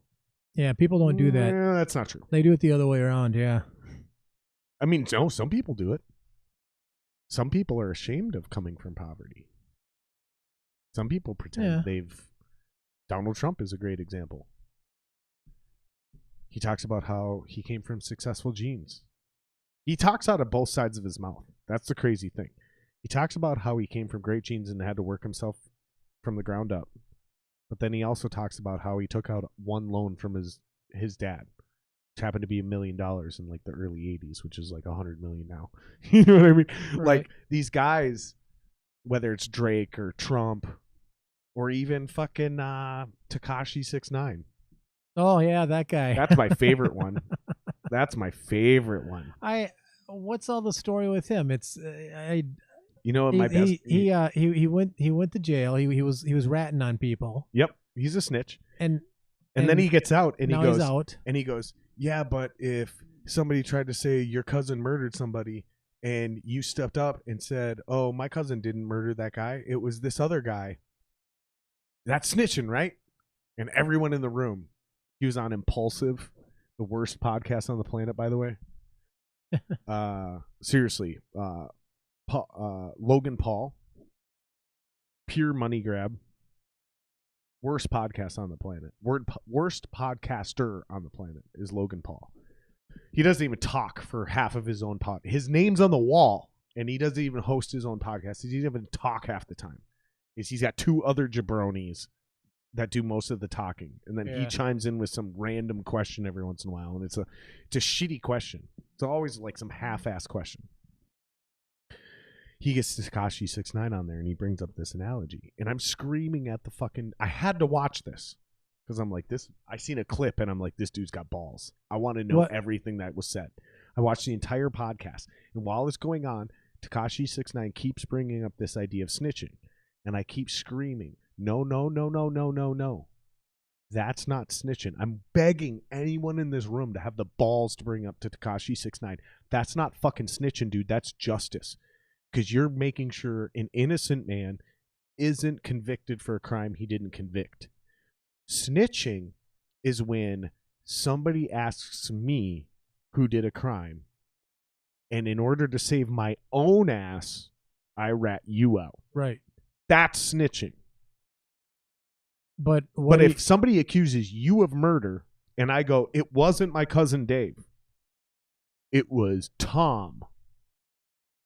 That's not snitching. That's justice. That's redirecting. That's justice, because I'm not going to allow an innocent man to do a crime or do time for a crime he didn't commit. So is that what he did? This is what he pretends he did. But what he actually did is got a lesser sentence and got himself in less trouble by actually snitching on other people. Oh, so he did snitch. He's a fucking snitch. All right. Exactly. That's what I'm getting. Thank you. Even you see it. He's a fucking snitch. And the example he used on the Logan Paul podcast was completely out of context. As if you're a witness testifying to a crime.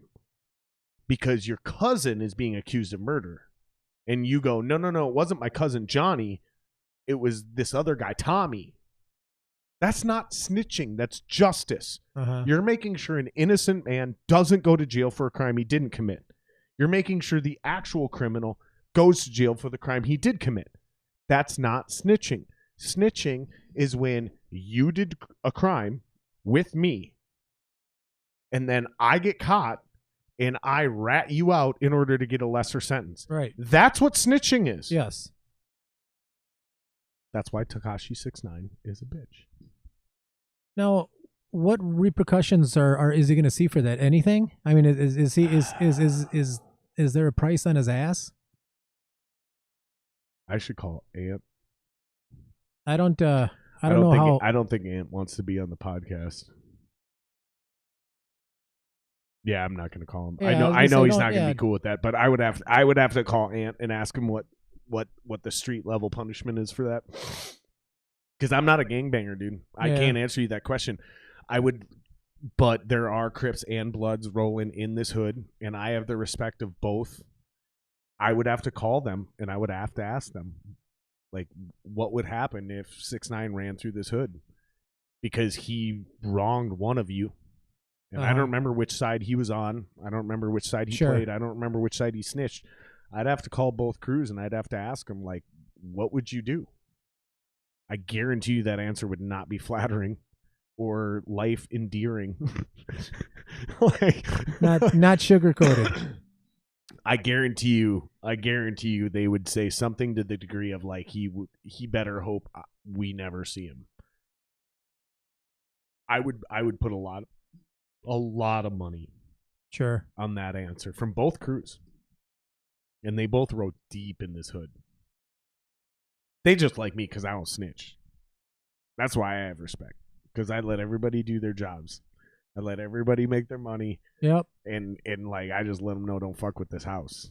Because I got more guns than all of you. Right. And they're like, oh shit, white boy's a G. That's my favorite thing is when they go, white boy's the biggest G on the block. These motherfuckers love us.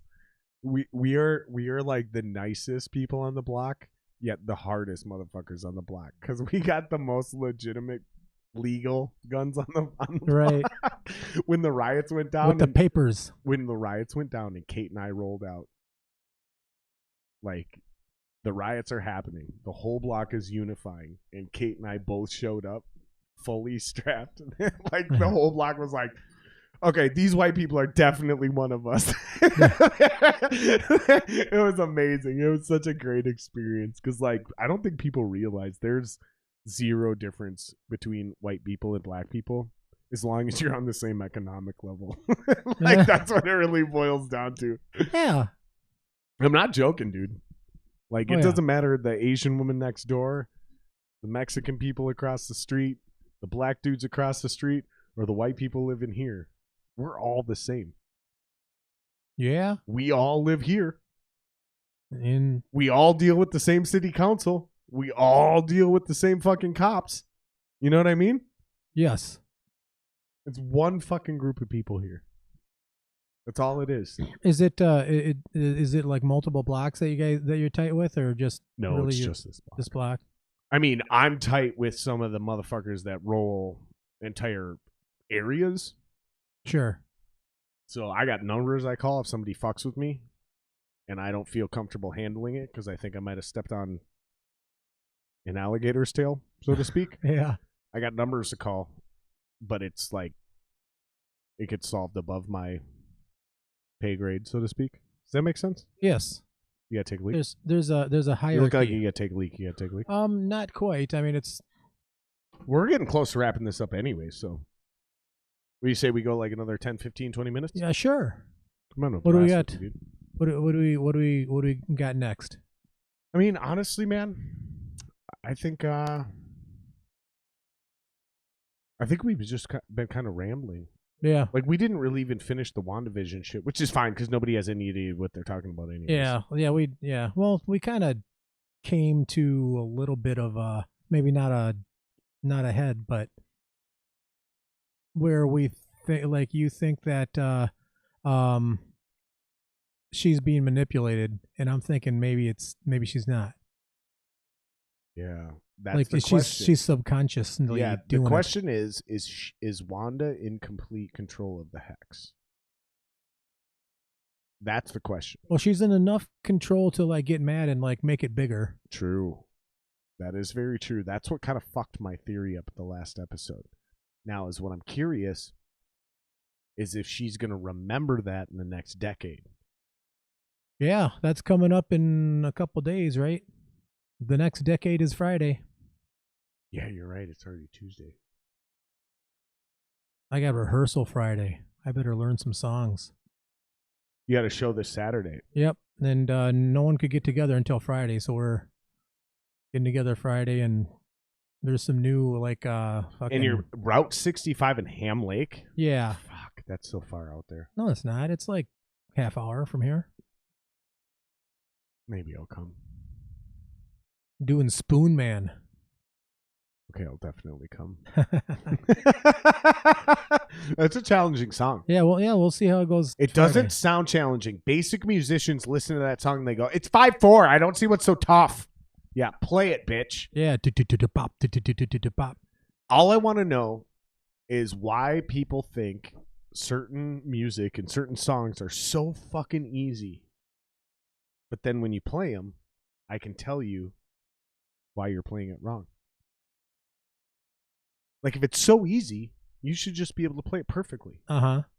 Yeah, But no matter how many of you play it, I can go, that's not actually right. You're missing this little ghost note, or you're doing this. That's you're totally missing me. This little thing. That's totally me. I just like I learn the roots and I just play it.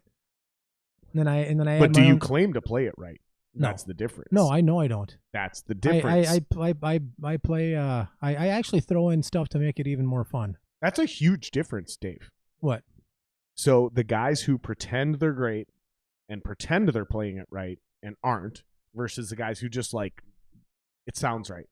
Right. You don't pretend. You don't sit there and be like, look how great I am. Look, I'm fucking doing this perfect. No, it's your interpretation of it. Yes, and I can do things. Right. But, you know.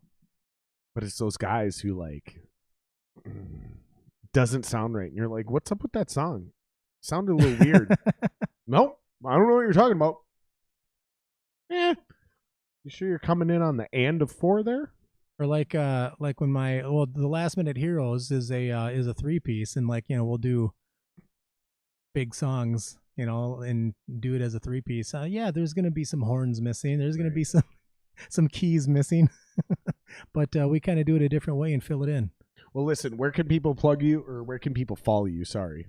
Follow me, like on Facebook or what? Or wherever you want, wherever you want people to follow you, wherever you're plugging your stuff, wherever your main traction is. Well, I mean, actually, my main just personal page is fine too. I mean, that's Stuper Dave 23 on Facebook. Okay, so Facebook.com/Stuper Dave 23. Stuper, like super and stupid, like super stupid. Is that where you got that from, by the way? No. Oh, you want to know? I do, because I mentioned it on the ad read. Because I was like, I don't even know where this name came from. I think it's. All right. I'll. A lot of people think it's just because from partying and like, you know, stupid drunk, and well, that's not what it is. I was 50 pounds ago. I was a very good athlete. And you know, I 50 pounds up or 50 pounds down. Down. I was like, you know, captain of the baseball team and all district and all that stuff. Me too. You know? And I lettered in football and basketball, but you know, it's just enough to letter, you know. But like as I, you know, like after high school and stuff, I still got. I mean, I got bigger. I like gained a lot of weight, and so but I was still pretty athletic, and so like, you know, playing whatever beach volleyball or basketball or still super softball, yeah. And you know, everyone was calling me Super Dave, and you know, then all that stuff because of, you know, Super Dave Osborne. But so anyway, I was Super Dave, Superman. And then when I had to get incorporated for business, and when I went to the Capitol to get incorporated, you know, Superman and Super Dave were already taken, obviously. So I was joking actually, and I said, "How about Stuperman?" And then she types it in, and yep, it's available. Stuperman Incorporated is what I was for like 20 years. I was Stuperman Incorporated. That's amazing. Yeah, I made a lot of money on that. You know, like through real estate and all that stuff. You know, and I just let it go after a while. But Wow. But yeah, and so I've been, you know, Stuper Dave Ever since. Yeah. Just that simple. Yes, I guess. So it's not still super. It's No. not stupid No, and Stuper. Yeah, but it's always everyone just calls me Stuper Dave. You know, so yeah. It was a fucking fluke. Pretty much. That's amazing. That's what happened with that. So Stuper Dave 23 on Facebook. Right. And then the rest of your links I have below. Okay. Well, I have your YouTube channel. Everything else people have to search and go find. Because you don't have official links for that shit. But yeah, dude, let's just wrap it up here, man. All right. What do you think?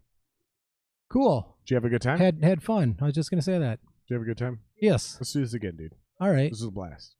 This is fun. You're one of the only sober people I've had a blast with while I've slowly been sipping beers. I'm finally just now getting a nice little buzz going too.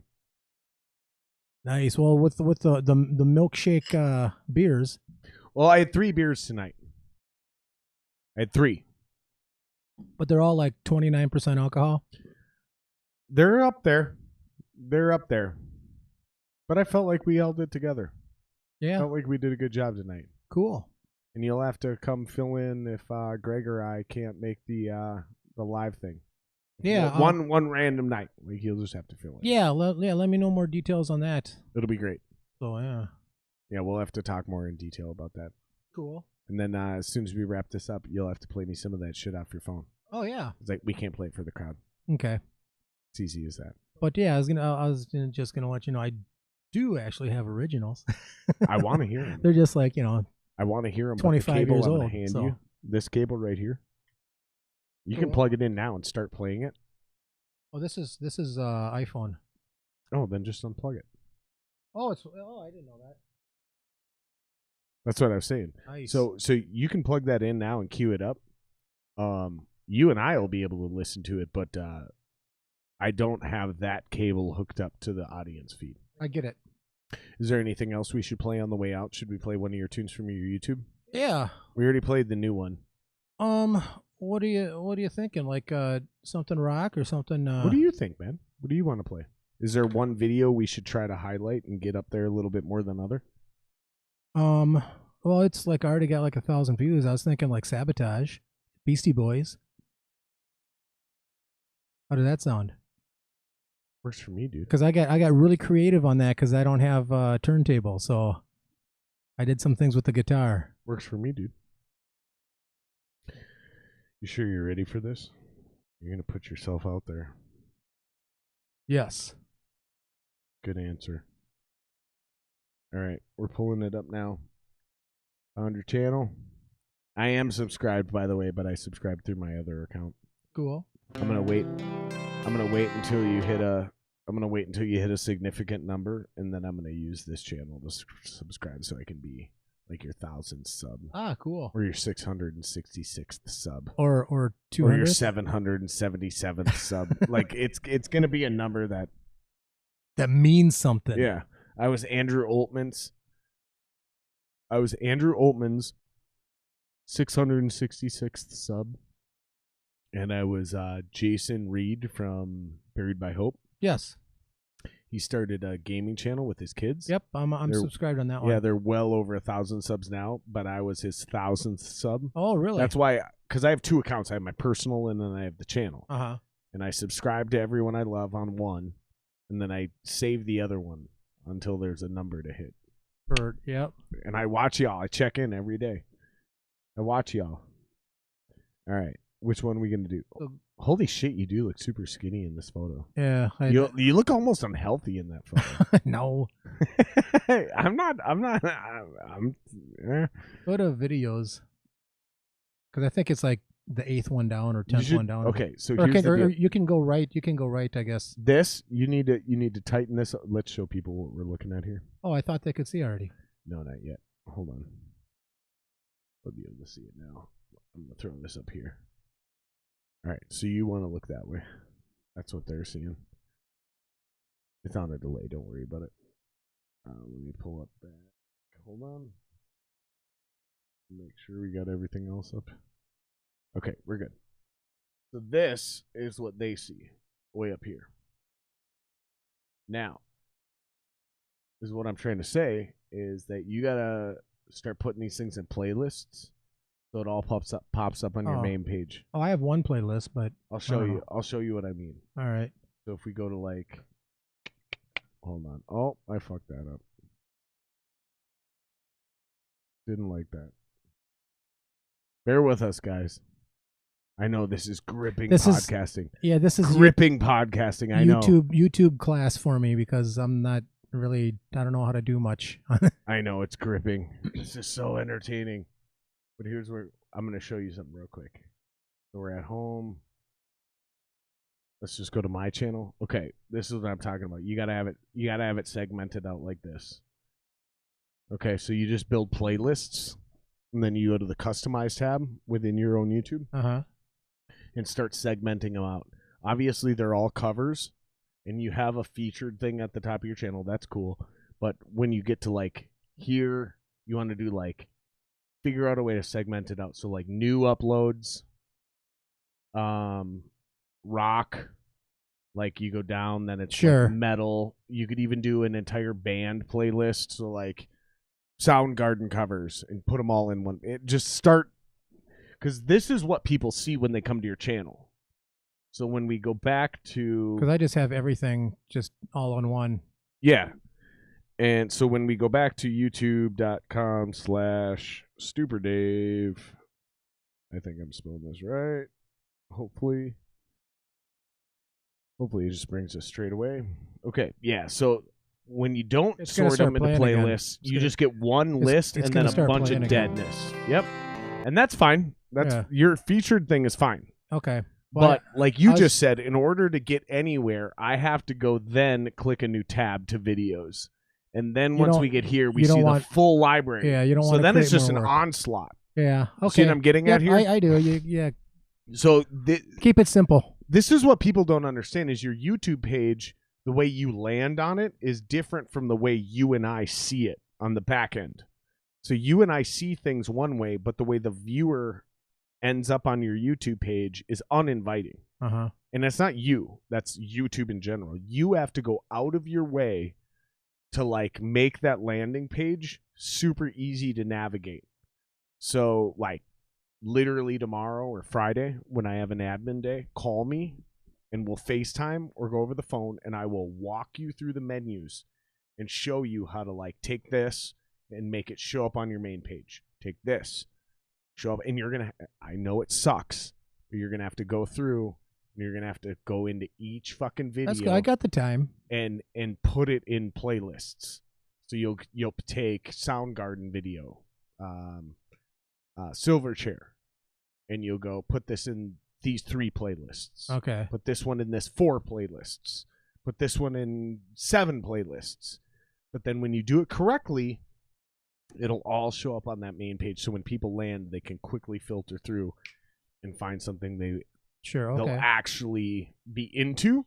Yeah, versus I just have forcing your user or viewer to go find something. Yeah, they're not going to do that. You want to put what they want in front of their face. Yep. And they click on your channel for one reason, and then you need to give them a second reason to keep watching. So which one do you want to watch as we're sifting through all this? Beastie Boys. Yeah, but where is it? I can't see all the way up there. Oh, it's easier for you to see than me. Right there. That's the one that you were just hovering. That one right there. This one? Yep. All right, let's pause it. Make sure we're over here, correct? We should be fine.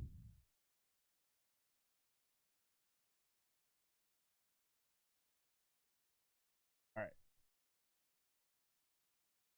Yeah, it looks like it's just hovering and sitting there. I think we're good. All right, cool. I'm going to mute our mics once it starts playing. All right. I think I accidentally paused it.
Why we're reminded right there.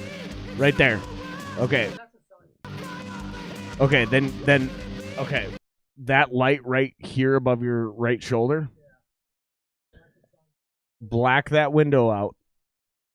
Black that window out, and then black this window out. Whatever window's here near your stairs, black these lights out. Get rid of that light. And then, yes, you are correct. If you added one light on your face in this one angle, that would be about it, dude. Like, fix the lighting. Eventually, as you monetize and continue to grow, upgrade cameras, you know, all that kind of shit. You're already going at, I mean, mixing's fucking fine, dude. I mean, come on. Don't put too much pressure on yourself.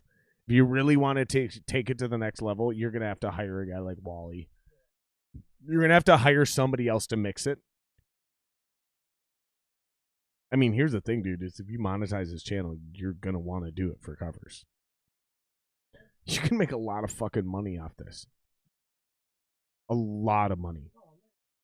You could easily, if you actually put in real effort, like everything, top to bottom, production quality, video angles, lighting, everything, you could make $100,000 a year off this channel.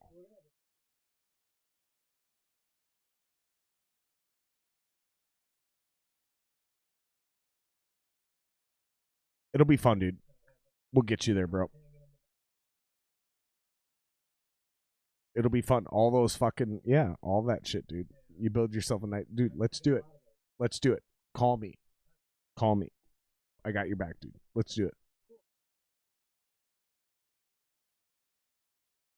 I got you. I got you.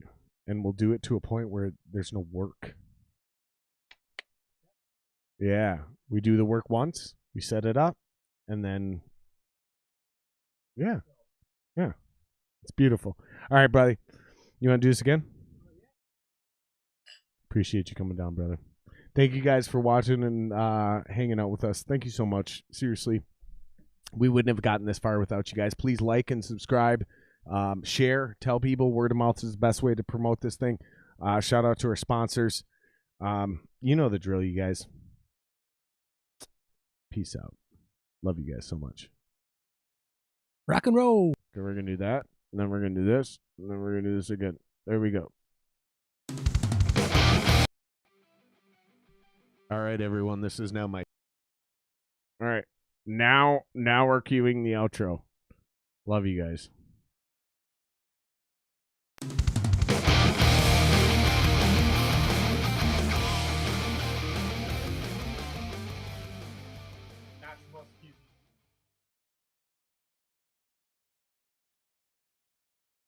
What's going on here? All right, I'm doing this manually. We're punching through. It's over.